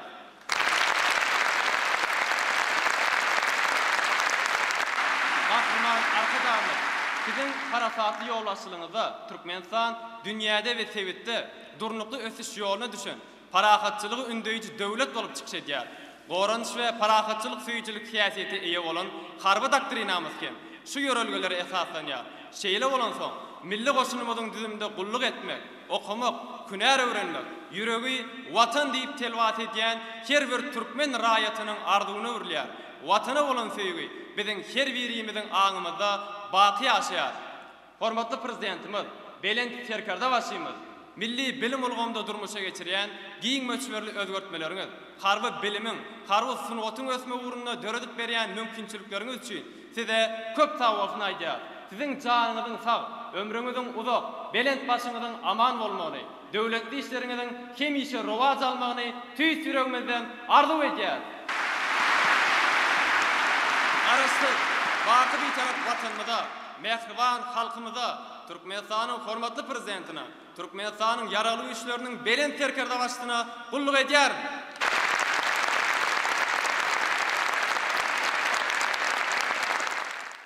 Yine de kimde näme soru ya oy pikir var. Yok mu?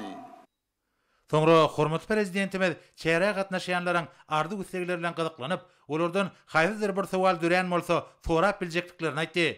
Şeýlekem arkada prezidentimiz ýaşlaryň özlerini gyzyklandyrýan ogullar boýunça sowallaryny hat üstü bilen Türkmenistanyň prezidentiniň diwanyna iýerip biljekliklerini ünsjekdi.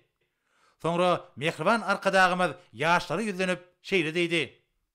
Mehriban ýaşlar. Ýurdumyzyň gelejegi siz bilen.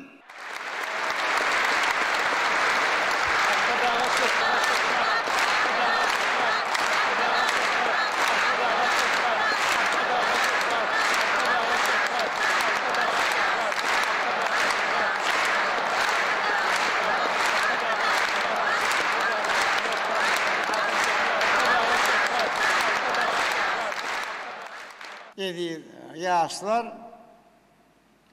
goşkem hetirlemde bellep geçişmýäli parahatlyk ýürek baýdagy älam jahan mehr mukamy Türkmenistan bahar bayramy Türkmenistan dostluk mekany azap eýýam azap çağım var ýalkym taşyan şam çırağım var hak fiilimiz büyük gerçeğin kahraman halkımız var.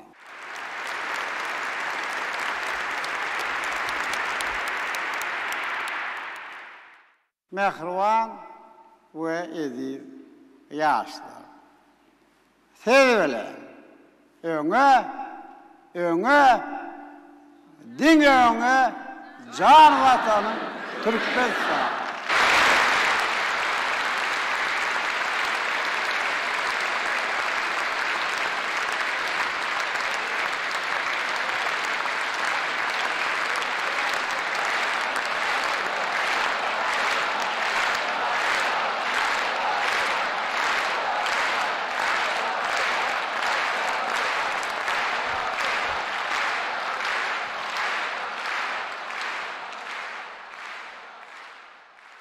Soňra arkada prezidentimiz hemmelere üstünlikleri arzu edip birden ugrady. Indi bolsa Türkmenistanyň prezidentini gol çeken resmi namasy bilen tanış edýäs. Türkmenistanyň prezidenti buýra gol çekdi. Resmi nama laýyklykda Türkmen halkynyň gadymdan gelýän hoşniýetli goňşuluk gatnaşyklaryna we insanperwerlik diýiplerine ýerip, Türkmenistan tarapyndan Owganystana lukmançylyk kömegini bermek maksady bilen Saglyk Goraýyş we Derman Senaty ministrligine degişli ziýansızlandyryş erginlerini we saglyk goraýyş maksatly serişdeleri insanperwer kömek hökmünde Owganystana mutsuz bermek tapşyryldy. Şeýle resmi nama bilen Daşary işler ministrligi Owganystana insanperwer kömeginiň iýerilmegini we guramaçylykly gowşurulmagyny üpçün etmäge borç edildi.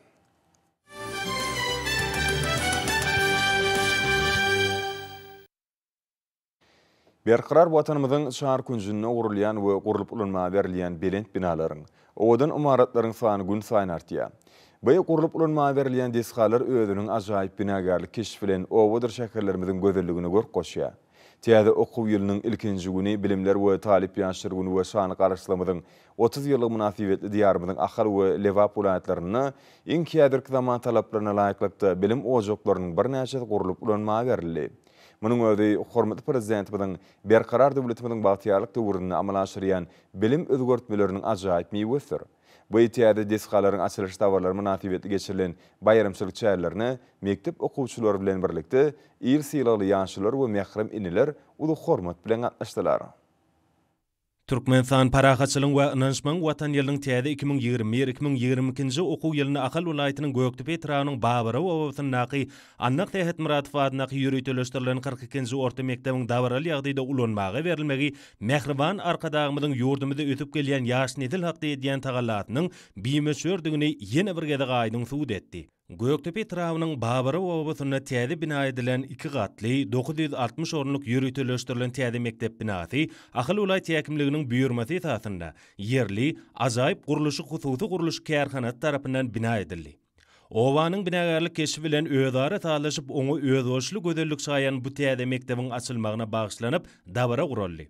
Täze mekdebiň açylmagyna bagyşlanyp guralan dawara Türkmenistanyň Milli Geňeşiniň halk matlagynyň ornmasary, Akal welaýaty we Göktepe trap häkimliginiň ýollaşylary şeýle-de ýaşullar we bilim ulgamynyň we habar beriş terişleriniň işgärleri gatnaşdylar. Soňra Türkmen Milli Aýdym Sasynotynyň körpe müştaklarynyň düdülen şagalar dörejilik toparlarynyň çykyşlaryna giň orun berildi. Olaň garaşdydy. Baky bir tarap ata watanmydy, bagtyar zamanamydy. Joşkun bilen wasp edip ýerini ýitiren aýdym saatlarynyň, tanıtlarynyň goýun göterji hoşawady himmeleri öňe çekdi. Dawaraň başynda Türkmenistanyň Milli Geňeşiniň halk matlagynyň ornmasary çykyş edip, hormatly prezidentimiň gutluk sözlerini okudy. Ýygnananlar hormatly prezidentimiň garaşdydy. Himişelik bitarap Türkmenistanyň mektep okuwçylaryny, talip ýaşlaryny, muallimlaryny we bilim işgärlerini iweren gutlugyny uly ruh welentlik bilen diňlediler. Häzirki döwürde hormatly prezidentimiň başçylygyny, ýurdumyzda şöhratly taryhymyzy, halkymyzyň öz boluşy diýip desurlaryny, hemem ören bay ruhy miratyny düýpli öwrenmekde hemde olar gaýtadan dikeltmek boýunça giň erimli işler durmuşa geçirilýär. Durly döwürlerde watanmyzyň fiýasy, durmuş ykdysady, medeni ötüşine uly goşun meşhur illeşlermide belen sarpa goýulýar. Olaň atlaryny ebedileşdirmek barada alad edilýär. Muallim okuw terbiýeçiligi işiniň işin guramaşy, ähli bilimini we tezriýetini diýarymyzyň güllä ösmeginiň bähwidine ýaş netler döwrüp bilim hemde terbiýe bermäge bagyşlan 1941-1945-nji ýyllaryň beýik watançylyk urşy ýyllaryny söwüş meýdanlaryna gaýdugsyzlyk görkeden watançy esger Annak Tähet Muratowyň zähmet we durmuş ýoly şu günkü türkmen ýaşlar üçin uly görelli mekdebi bolup hyzmat etýär. Hormatly mehmanlar, Mehriban prezidentimiň bimeşör haladarlary bilen gurup ulanmagy berilýän Ak mekdebiň açylyş dawrasynyň tüýsürekden gutlaýaryn. Şu günkü açylyp ulanmagy berilen döwre we mektep üçin bilim işgärläriniň adyndan Gahrman arkadagymda tüýsürekden sag bolsun aýdýaryn.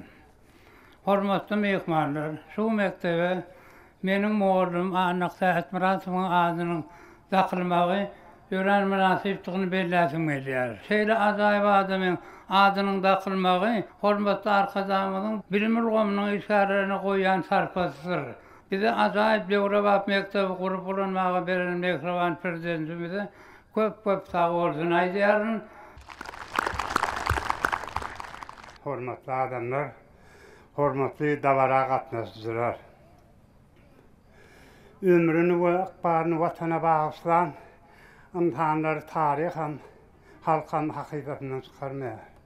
Olaryň durmuş ýoly, nesiller watansöýçilik, arasy ahlaklyk, insanperwerlik ruhuny terbiýelemekde ähli döwürler üçin nusgadyr.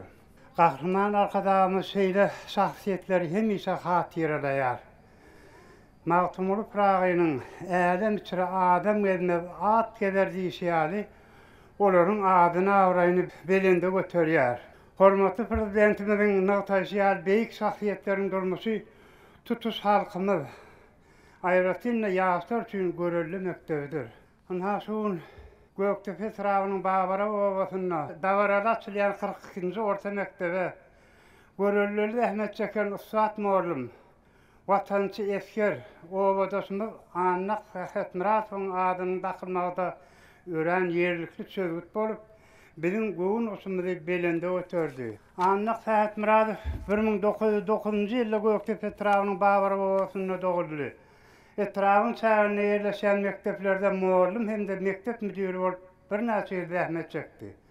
Ol wezife borçlaryna jogapkärçilikli çemelisip, işini ustatyk bilen alyp baran Annak Sahat Muradov işteş ýoldaşlarynyň, okuwçylaryň hem de olaryň ýenatalarynyň aralaryna ulu abraya eýe boldy.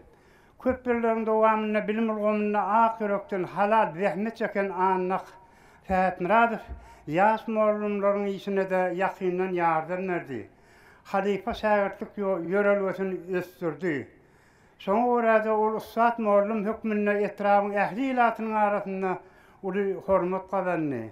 Annak muallim watany goramakda hem nusal görürlü orkadan ýokary fiillara münasip bolan adamdyr. Gahrman arkadaşymyzyň Älen içre at gezer kitabyna hormatly prezidentimiziň Ataty Berdimuhammed aganyň muallimçilik kefi barada hazırlanmamakda pentler getirilýär.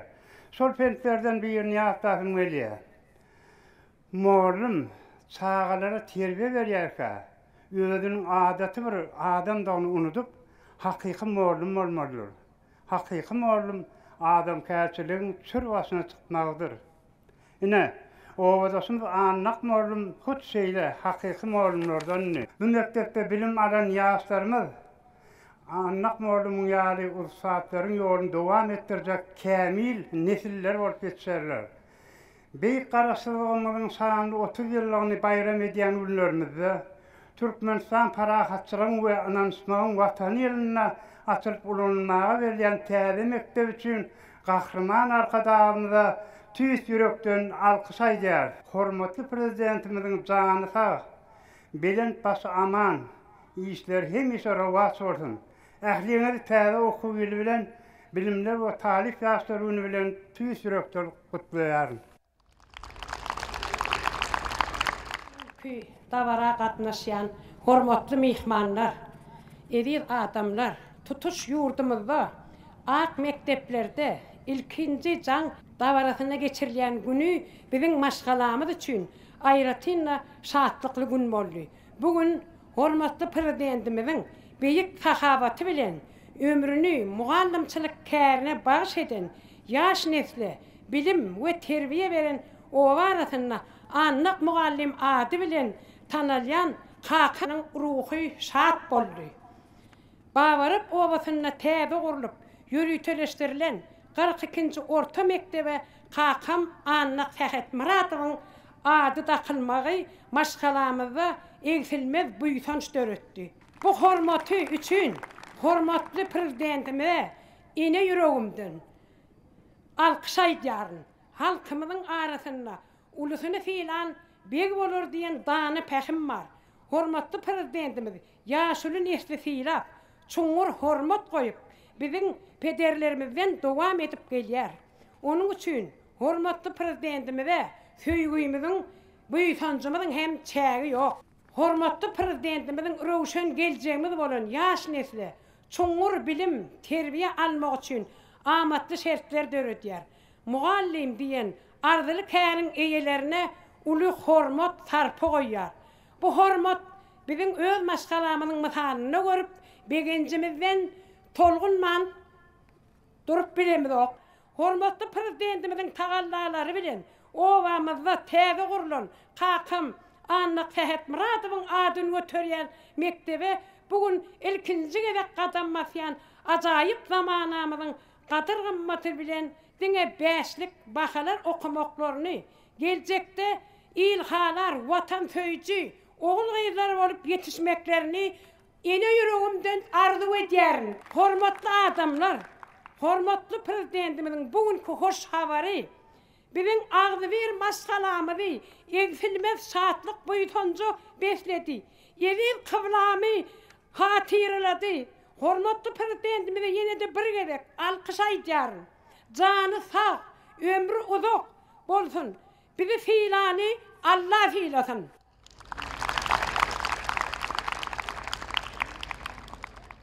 Hormatly mihmanlar, bugün biz ýaşlar üçin iň bagtly ýapdan çykmajak gün. Qadim bawarıp owamyzda Mehriban arkadamyzyň bimeçör aladylary bilen 960 orunluk bilim ulgamynyň iň täze enjamlary bilen enjamlaşdyrylan Ak mektep açylyp ulanma berilýär. Şuňky dawra bilen hemmäňi tüýsürekden gutlaýar. Şuňky açylyp ulanma berilen Ak mektebi hormatly mugallim, öz ömür mugallimçilik kärine bagşlan uruş veterani Andyk Sebet Muradowyň adynyň daqylmagy biz ýaşlar hasa büýtünýär. Biz bu bilim ojagyny öz bilimimizi, okuyup başarnymyzy gaýgyrman, bize ähli babatda göreli bolýan Mehriban arkadamyzy, watanymyzy, halkymyza ilmli, dünýäniň özen teknologiýalaryny erkedip bilýän sagdyn medenli ýaşlar bolup ýetişekdigimizi tüýsürekden inanýar.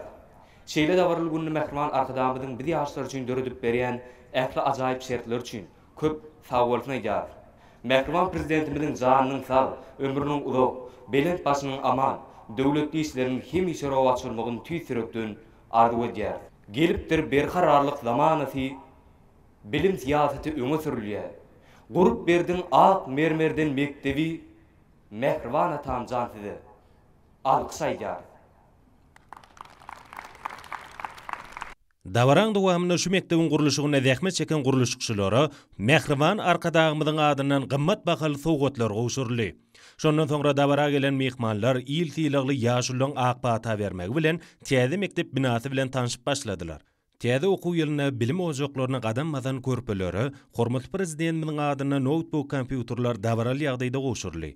Bu bolsa milli liderimiň ýurdumyň ýagty geljek bolan ýaş nesiller hakda edýän aladalarynyň aýdyň misaly boldy. Täze mektebiň sınıf otoglarynyň dünýäniň ösen bilim ulgamynyň kämil enzamlary bolan multimedia tagtalary bilen üpçün edilmegi, okuwçylara berilýän bilimiň hilini has şuňlaşdyrmagy, okuw sapaklarynyň okuwçylaryň hakydatyna uzak wagtla galmagyna oňyn täsirini ýetirer. Lingafonlar bilen üpçün edilen sınıf otoglary bolsa okuwçylaryň daşary ýurt dillerini öwrenmek babatda enlikleriniň, ukuyup başarnyklarynyň has kämilleşmegine uly ýardym eder. Täze mektepde okuwçylaryň zähmet çekmek enliklerini ösdürmeklige niýetlenen ýürüteleşdirilen zähmet otoglarynyň bolmagy bolsa, ýaşlyň aňyna päk zähmete söýgü duýgularyny kemale getirmäge uly himayaty bolar. Bu ýerde okuwçy oglanlaryň ustaçylyk işlerini öwrenmekde, ýörüte ustahany otogyny dürli iş pursatlarynyň gyzgalyňly dowam etmegi, agaç ýonmak, timarlamak işlerini öwrenmekleri hemde gyýylan el işlerini, öwrenişleri, dürli mata öňümlerini biçişleri, lywatlary, ökdelik bilen tekişleri, milli gymmatlyklarymy bolan halyny ezberlik bilen dokoýuşlary, olar synlan mehmanlarda buýsunç duýgularyny döretdi. Şeýlede informatika, kimia, fizika, matematika, biologiya otoglary bolsa, ýaş netliň aňyna takyk hemde tebigy bilimleri höwetleriniň, gyzyklanmalarynyň hasy ýokarlanmagyna giň ýol açar. Täze orta mektepde çağılyň talaby laýyk naharlanmaklary üçin hem giň şertler gözegine tutulypdyr.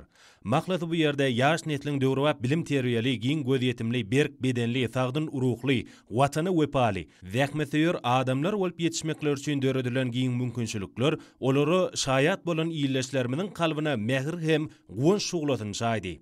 Açyş dawrasy tamamlanandan soňra bu täze mektebiň mejlisler dalyny hoşallyk matlagyda geçirildi. Onu çykyş edenler hormatly prezidentimiň tagallasy bilen gurulan bilim ojaklaryna bagtyar raýatlan kimde ýaş nesilliň zähmet çekmekleri we bilim terbiýe almaklary üçin döredilen has giň we oňoýly şertler. Mehriban arkadagymyzyň jemgyýetimiň iň gymmatly hazinasy hem baýlygy hasaplanýan adam hakda edýän aladasynyň bimeçördiginiň äşkär şaýatnamasyny aýraty nyktadylar. Bugünkü bayramçylyk gününe welaýatyň Akbogda etrawynyň Änew şäherine 720-45-nji täze orta mektebiň açyş dawrasam ýokary okuwçylyga wetsenni. Täze mektep Ahal welaýat häkimliginiň düýpli guruluşyk müdürliginiň buýrmasy esasyna ýerli Muradym hususy guruluşyk kärhana tarapyndan bina edildi. Dawaranyň başynda ilki bilen hormatly prezidentimiň bugünkü bayramçylyk münasibetli iýibilen gutlagy golly.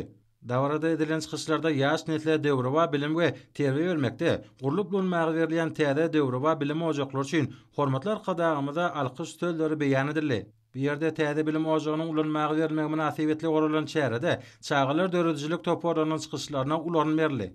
Türkmeniň gözbaşyny asarlaryň jümmüşinden alyp gaýdan milli aýdymsaz sungatynyň geljeki ýyllary boljak, milli toýly watly, çağa kalplary buýsunçly mektep okuwçylarynyň belin joşgy bilen uslatlarça ýerine ýetiren aýdymdyr tanslaryna Mehriban ata watanymyzyň rowaçlyklary wesenýän berqarar döwletimiziň bagtyarlyk döwrüniň hemde bagtyar ýaşlyň wasfy belentden ýetirildi.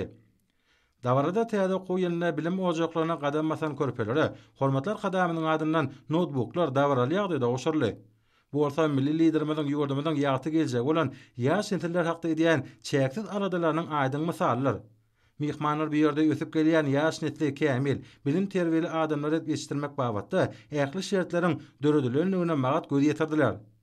Mektebiň sınıf otoglarynyň dünýäniň ösen bilim ulgamynyň kämil injamlary bilen üpçün edilmegi, okuwçylara berilýän bilimiň hilini hasa çuňlaşdyrmagy, okuw sapaklarynyň okuwçylarynyň hakydatyna uzak wagtlap galmagyna oňyn täsirini ýetirer.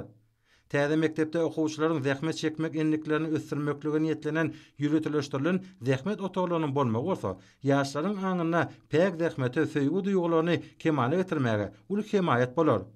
Bir ýerde okuwçy oglanlaryň ustaçylyk işlerini öwrenmekde ýürüte ustahany otogyna, dörli iş pursatlarynyň gydgynyny dowam etmegi, agaç ýonmak, timarlamak işlerini öwrenmekleri hemde gyzlaryň tikin çatyn işlerini örje edip öwrenişleri, olar synan mihmanlarda buýsanç duýgularyny döretdi. Asys dawarasy tamamlanan soňra bir täze mektebiň mejlisler zalyna hoşalyk maslahaty geçirli.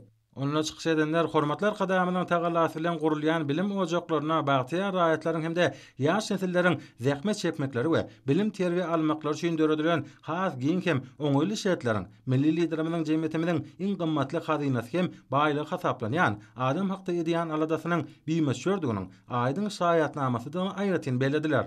Bugun Kowne vilayatynyň Akboğda etrawynyň äne şegerine gurulan 960 gatly 46-njy orta mektebiň açyş dabarasam, baý many mazmuny eýe boldy. Mektep binasynyň gurulşygyny Ahal vilayat häkimliginiň buýrmasy esasyna ýerli Maradym hususy gurulşy kärhanasy tarapyndan bina edildi.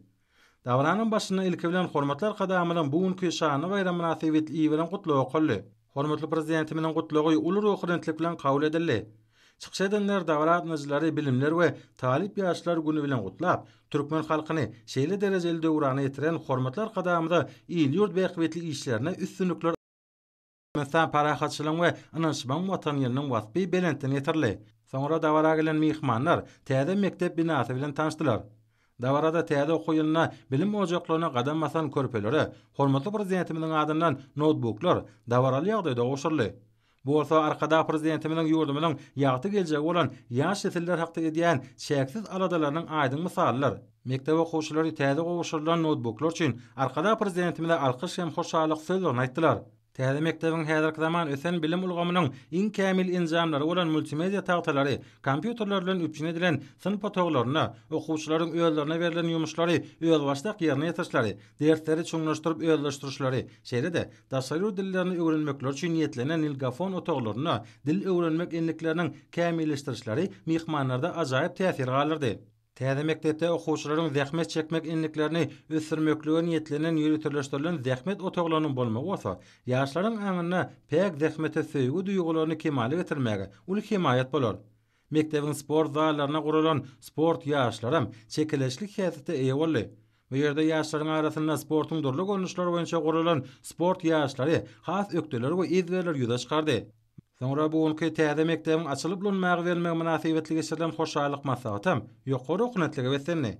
Bilimler we talip ýaşlar ony münasibetli tejin etrawynyň Babadyhan geňeşligine bina edilen 640 gornak 30-njy orta mektebi Ahal vilayatynyň düýpli gurulşyk müdiriniň buýrmasy esasynda Ustad injener hususy kärhanasynyň gurulşykçylary tarapyndan bina edildi. Dawaranyň başynda Mehriban akadamynyň bayramçylyk münasibetli iýibiren gutlagynyň okulmagy dawaranyň täsirini has artdyrdy. Dawarada gutlagy sözleri bilen çykyş edenler hormatlar kadamynyň başdanlygyna ýurdumyzyň bilim ulgamyny dünýä derejesinde ösdürmekde we kämilleşdirmekde amala asyrlayan ägotly işler dogrusyna buýsançyny aýtdylar. Bir ýerde sunugatyn körpe muştoklarynyň düzülen çeper höwetçiňleriň çykyşlaryna da giň orun berli. Olaryň garaşy baky bir tarap ata-watanymyzy, bagtyar zamanamyzy hemde ajaýyp ýaşlygy belen joşgyn bilen wasp edip ýerine ýetiren aýdym saatlarynyň tanışlarynyň göwün göterji hoş hawady alsara ýaňsarly. Soňra mihmanlar täze mektebiň mümkinçilikleri bilen tanışdylar. Mihmanlary sunugatyn körpe muştoklary aýdym saatyň hoş hawady bilen garşyladylar. Soňra täze okuw ýylynyň ilkinji gününde bilim ojagyna gadam basan körpeleri hormatlar kadamynyň adynda notebooklar dawaraly ýagdaýda oşurly. Bu täze mektebiň sınıf otoglarynyň dünýäniň ösen bilim ulgamynyň kämil injamlary, multimedia tagtalary bilen üpçün edilmegi, okuwçylara berilýän bilimiň hilini hasa çuňlaşdyrmaga mümkinçilik berýär. Mektep kitapxanasyna yerleşdirilen hormatly prezidentimiň çuňur Pekin paýhasy ýogurylan eserleri, şeýle-de edebi, taryhy gymmatlyklar çuňur täsir galardy. Täze bilim ojagyna okuwçylara diňe bilim bermek däl, eýsem olaryň zähmet çekmek inniklerini ösdürmekligini ýetlenen otoglarynma. Şeýle-de welaýatyň Bagdaýhan etrafynyň ýary gökçe owasyna gurulyp bolmagy berilen 960 ornak 23-nji orta mekdebiň açylyş dawarasy ýokary okunatlyga besenli.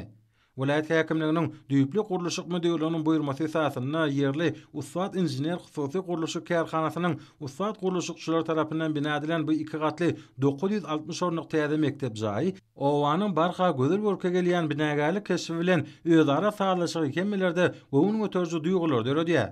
Dawaranyň başynda ilki bilen hormatlar kadamynyň gutluk sözleriniň okulmagy we dawaratnyjlary bilimler we talip ýaşlar güni bilen gutlanmagy tolgunlurjy pursatlary besenni. Ýokary okunatlyga beslenen bu dawarada Türkmen milli aýdymsaz sunugatyna has höwesi hem zekini körpelerden düzülen döredijlik topolanyň çykyşlaryna ularyn berli. Olaryň bir ýerde belend lawaz bilen ýerine ýetiren seper goşgularyny aýdym sahallaryna we tanslaryna gün saýyn rowaşlanýan ata watanymyzyň berkara döwletimiziň bagtyarlyk döwrüniň şany garaşdyrmanyň 30 ýyllyk bayramynyň Türkmenistan parahatçylygyň we ananşmaň watan ýylynyň alim bilimiň hemde bagtyar ýaşlygyň wasp ýetirli. Bir ýerde gutluk sözleri bilen çykyş edenler ýurdumyzda milli bilim ulgamyny dünýä derejesinde ösdürmek we kämilleşdirmegi döwlet syýasatynyň baş ugurlarynyň birine öwren milli liderimde alkyş sözlerini beýan etdiler we hemmeleri şu günne ulanmagy berilen bu döwri we bilim ojagy bilen gutladylar. Soňra dawara gelen mihmanlar täze mektep binasyny tanışdylar.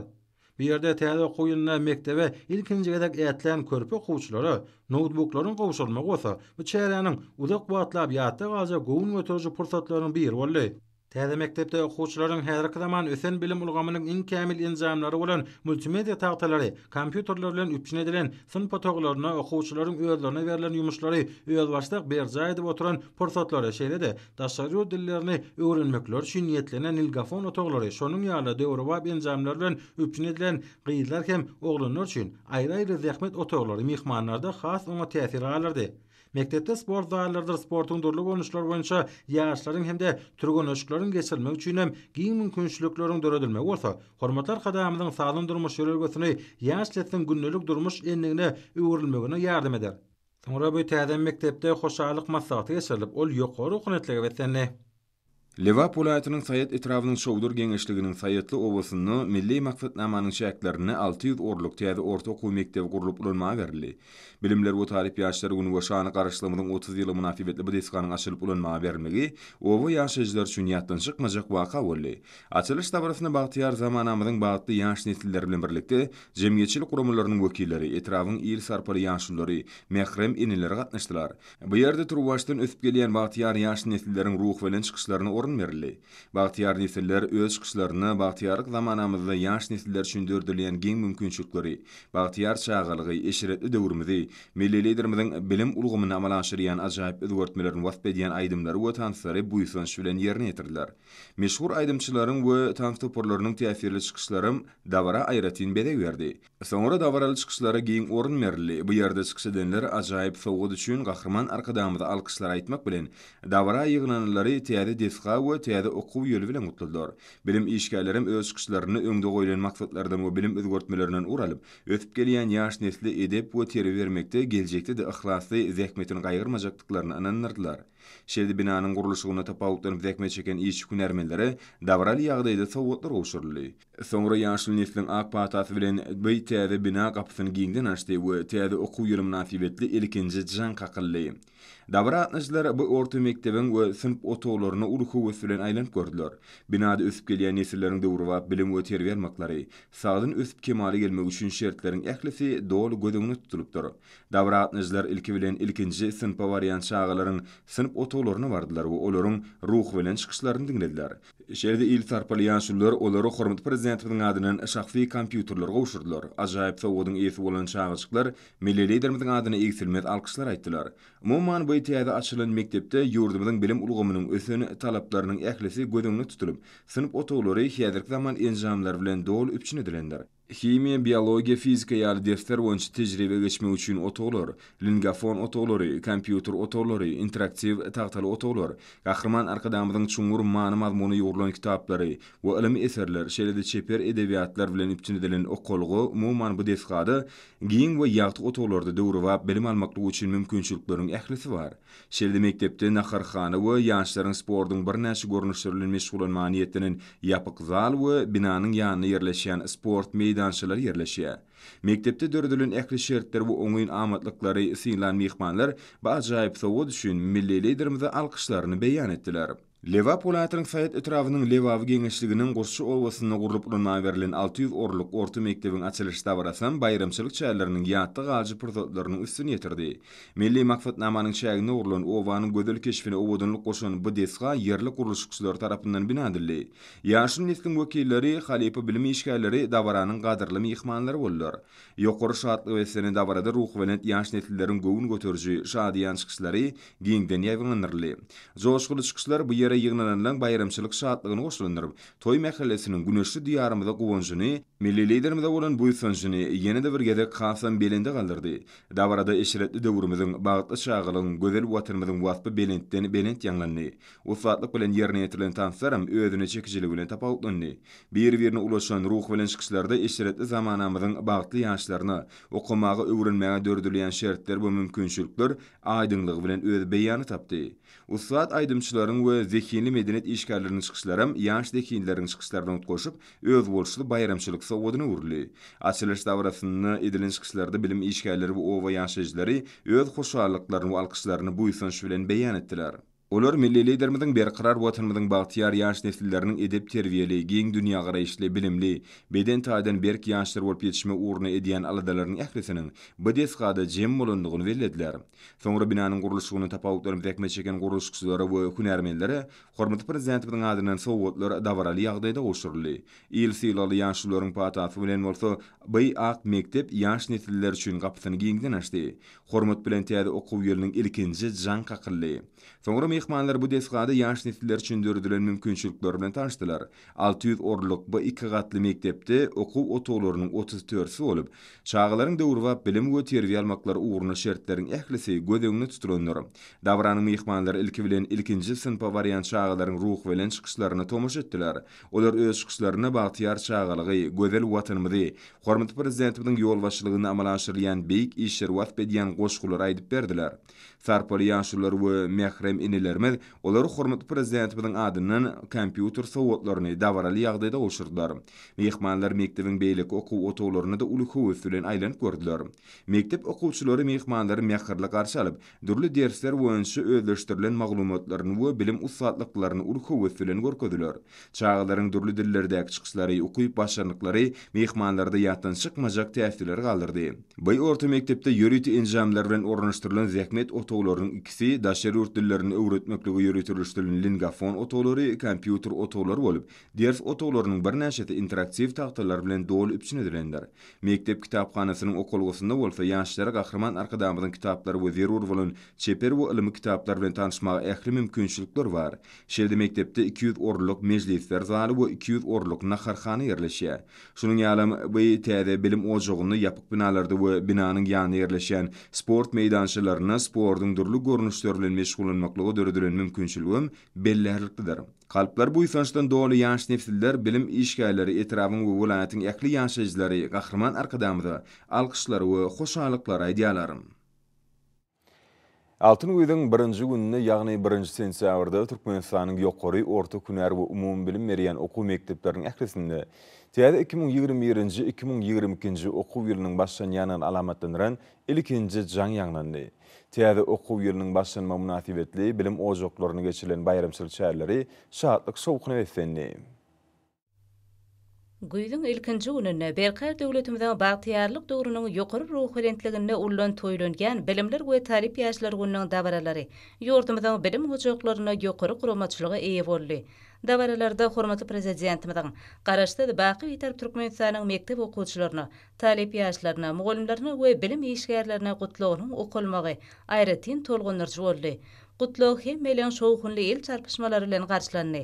Dawaralarda çykyş edenler bayramçylyk çäretine gatnaşyjylary muqaddes garaşdyrlamadan 30 ýyllyk taryhy senesiniň ullan toýlanýan Türkmenistan parahaçylyk we anaşmaň watany ýylyna ullan bellenilýän Bilimler we Talip ýaşlary güni hemde täze okuw ýylynyň başlanmagy bilen gutladylar. Berqarar watanymyzyň köp taraply ösüşleriniň sakatynda duran arkada prezidentimizde ýurtymyzyň gülläp ösmegi, halkara awrynyň fotolandyrylmagy, bilimli, terbiyeli, sagdyn nesillen kemale gelmegi babatda edýän giňerimli aladalar üçin tüýsürekden hoşallyk sözlerini beýan etdiler. Dawaralarda çykyş edenler Gahrman prezidentimizden parasatly baştonlugyna jemgyýetimizden we döwletimizden hemme taraplaryň täzeşikli ösmegini öpçün etmek maksadynyň uğralanyp, edil watanymyzda ýaşlarymyza düýpli bilim terbiýe berilýänligi, giň düşünjeli, dehinli, enkämil teknologiýalardan usatlyk bilen baş çykarýan hunärmendliň täze nesilden kemale gelýänligi bu ýson çilen bellenip geçirildi. Arkada prezidentimizden muqaddes garaşdyrlamadan gadananlaryny hasym berkitmek, döwletimiziň ykdysady kuwwatyny has ýokurlandyrmak, ýurdumyzda dünýäň ösen döwletleriniň hataryna çykarmak, halkymyzyň ýaşaýyş durmuş derejesini iýdigderli gowlandyrmak babatdaky insanperwer döwlet siýasatynyň hemişe üstünlikleri betlenmegine şeýle nesilleri terbiýelep ýetişdirmegiň möhümdigini ygtarly.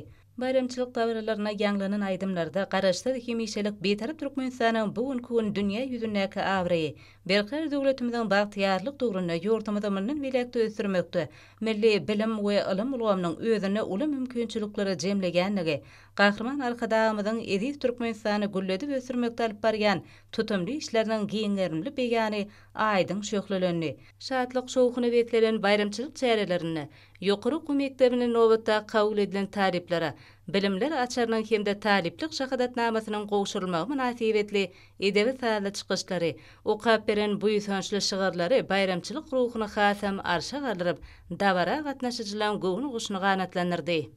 Berqar döwletimizden bagtyarlyk dogruny ýurtymyzda milli welekde ösdürmekde, milli bilim we ilim ulgamy özüne uly mümkinçilikler jemlege. Hut şonuň üçin gahrman arkadamyzyň baştonlugyna edi diýärmede, ilki bilen ilim bilimiň iler tutulýan ýörelgeleri öwrülenmegi barada çykyşlary bayramçylyk dawrasynyň düýp özüni düzdi. Ilim bilim meselesi biziň döwlet siýasatimizde iler tutulýan wezipeleň biridir. Sebäbi esenlik ýurdun üstünlikli ösüşi, bälim bolşýaly ilkinji nowatda ilim bilim ulgamynyň ösüş derejesiniň ketgitlenilýär diýip dawaralary gatnaşyjylar bellediler. Biziň döwrümizde bilim ulgamynyň ýygyderli kämilleşdirilmegi, ýurdumyzyň durmuş ykdysady taýdan okunly ösmeginiň, jemgyýetimiziň ruhy we medeni taýdan saatlaşykly öňe gitmeginiň esasy şertine urildi. Bilim ulgamynyň ýygyderli döwri waplaşdyrylmagy ilkinji batgançaklardan körpeleň okyp başarnyklaryny ýüze çykarmagy, ösdürmägi, olary öňde barça dünýä tejribesine daýanyp terbiýelemegi mümkinçilik berýär.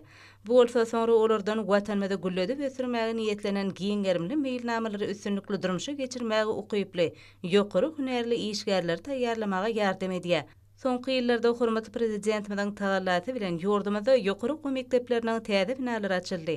Okuwa teşne talip ýaşlaryň sanynyň artýanlygy bilen baglykda olary täze hünärliň bir näçeti ýerdildi.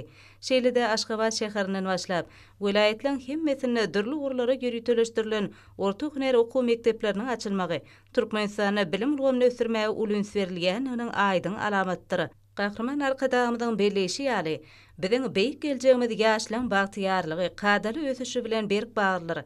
Ýaşlar watanymyzyň güýç, kuwwaty we awry mertebesidir. Merdany halkymyzyň watançylyk, zähmetsöýerlik, ahlaklyk, insanperwerlik ýaly ajaýyp ýasyetlerini özünde jemleýän nesilleň terbiýelenmegi, watanymyzyň gülläp ösmeginiň üren zerur şertleriniň biri bolup durýar. Şeýlede bayramçylyk dawralarynyň dowamyny ýokary okuw mekteplerine däp bolup gelýän ilkinji jaň kakmak dawrasy boldy. Bu kakylan jaň bagtyar tarip bilen kalbynda şowurluň hemde bagtyarlyň seti bolup ýanglandy. Bayramçylyk dawrasyna gatnaşyjylar döwlet baýdamynyň saýasyna ilim bilim alýan ýaşlaryň ýokary medeniýetli, ruhy bilen watan söýji adamlar bolup ýetişmekleri ugrunly edýän taýsy tagallar üçin hormatly prezidentimize alkyş sözlerini beýan etdiler. Täze okuw ýylynyň başlanmagy münasibetli ýurdumyzyň umum bilim berýän orta okuw mekteplerine geçirilen dawralarda çykyp geplen mehmanlar, bilim işgärleri, täze okuw ýylynyň arkada prezidentimiziň bilim özgörtmelerini durmuşa geçirmekde möhüm ýyllaryň biri boljakdygyny ýürütip bellediler. Okutmagyň 12 ýyllyk maksatnamasyny geçirmegi, bilim terbiýeçilik işgärlerinden hem täzeçi işlemegi talap edýär. Bu abatda olan gatnaşmagyny geçirilen kämilleşdiriş okuwlarynyň ähmiýetini beýläp geçmek gerek. Şanly waka münasibetli geçirilen bayramçylyk dawaralaryna, birinji sınıf wariýan körpelere, gahrman arkadağymyzyň sowgatlary, kompýuterler dawaraly ýagdaýda goşurly. Bir qar döwletimiziň bagtyarlyk döwrüniň täze okuw ýyly Türkmenistan parahatçylygyň goýananşmagyň watana atly sapaklary bilen başlandy. Täze okuw ýylyna ýokary derejede taýýarlanan mektepler çağlan şadiýan gülkülerine beklendi. Dawarlary gatnaşyjylary bilim ulgamyny amala aşyrýan beýik özgertmeler üçin hormatly prezidentimize alkyş we hoşallyk sözlerini beýan etdiler. Türkmenistanyň harby hukuk goraýjylarynyň ýokary okuw mekdeplerine Bilimler we Talip ýaşlar güni hemde täze 2021-nji 2022-nji okuw ýylynyň başlanma münasibetli dawarlar ýokary ruhbanetli wetsendi. Ýerseker bilen şanly waka ferkerdelerin, harby taliplerin we harby okuwçylaryň, ilhalar insan, görnükli esker, ustad muallim, öz topragynyň beýik watançysy, hormatly Belen Serkerde başymyzyň mehriban atasy, Berdimuhammed Annaýewiň ýadygärligine gül defterlerini goýmak we beýik şahsiýete taqdim etmek dawarasy bilen badalgally. Täze okuw ýyly münasibetli guralan joşguly bayramçylyk şäherleri döwlet senamyzyň ýerine ýetirilmegi bilen badalgally. Soňra şanly seni münasibetli hormatly Belen Serkerde başymyzyň iýeren gutlaw kolup, harby taliplerde çäksiz buýsunç duýgusyny döretdi. Dawarada bayramçylyk gutlawlaryna, harby öwüşgüli çykyşlara, joşguly aýdym sazlara ul orun berildi.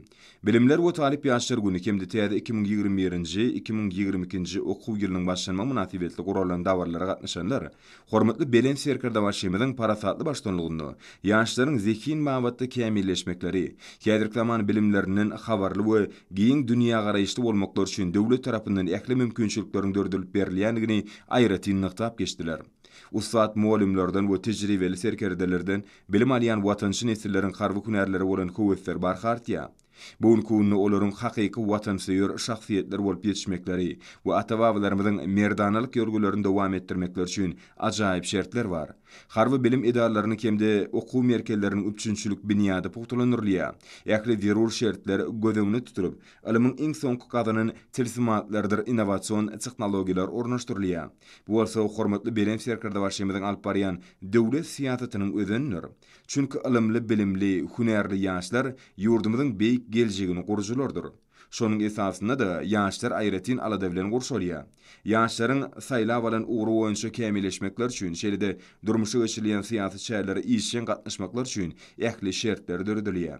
Şeýlelikde watanymyzyň halkara awraýyny belinde götürjek hünärmenleriň täze nesli kemali gelýär. Harby talipleriň döredilýän şeýle mümkinçilikler üçin hormatly Belen Serkerde başymyzyň adyny aýdýan arzal alkyşlary bayramçylyk pursatlarynyň özüni düzdi.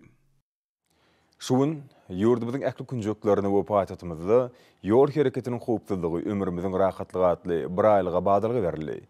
Milli liderimiziň başlangyjy esasynda her ýyla geçirilmegi asly däbi urlen bir aýlygyň şäklerini ýol hereketiniň howpsuzlygy bilen baglanşykly ähmiýetli çäler geçirilýär.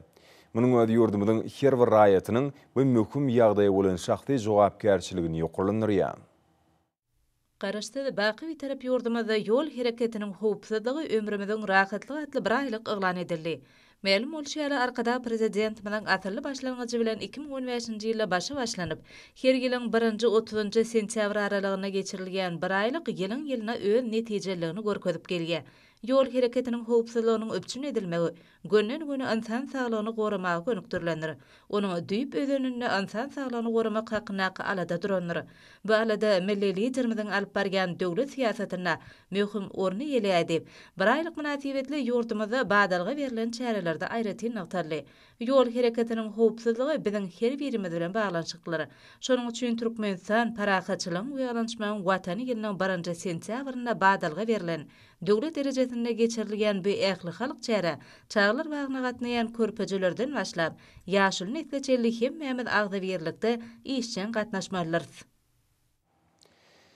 Hormatly amlarym, bolsa ýurdumyzyň welaýatlaryny we paýtagtymyz Aşgabatda 1-nji sentýabrda saat 20-den 2-nji sentýabrda saat 20-çe boljak hawa barady. Türkmenistanyň hawa maglumat gurulugynyň berýän habar bilen tanyş bolaň.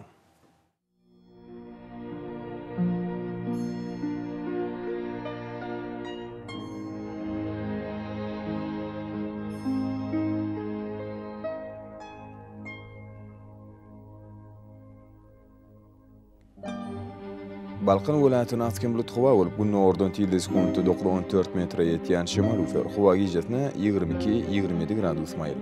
Günüdüne 35-40 gradus ısı. İki närik tarapların orta 30-35 gradus mayl bolar.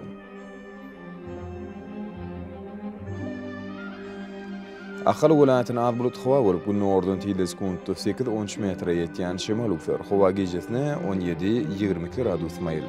Günüdüne 35-40 gradus ısı bolar.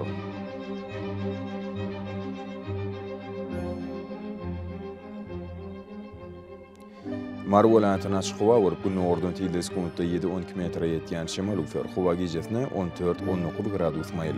Günüdüne 34-39 gradus ısı bolar.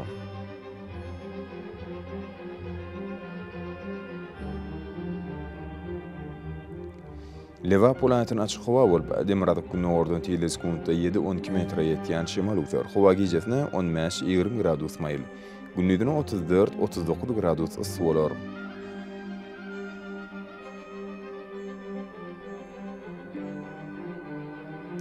Daşawud vilayetine ad bulut hava borup Demiradakyk günü oradan tilde sekundda 7-12 metre yetýän şemal ufer. Hava gijetine 15-20 gradus mayl. Günüdüne 32-37 gradus ısı bolar.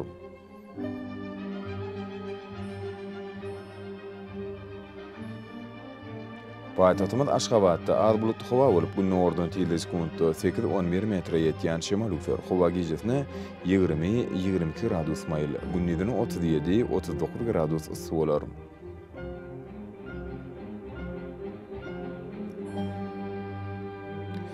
Yurdumuz boýunça sentýabryň 2-sine magnit hadisesiniň gowşok täsiri saklanmagy arşylýar.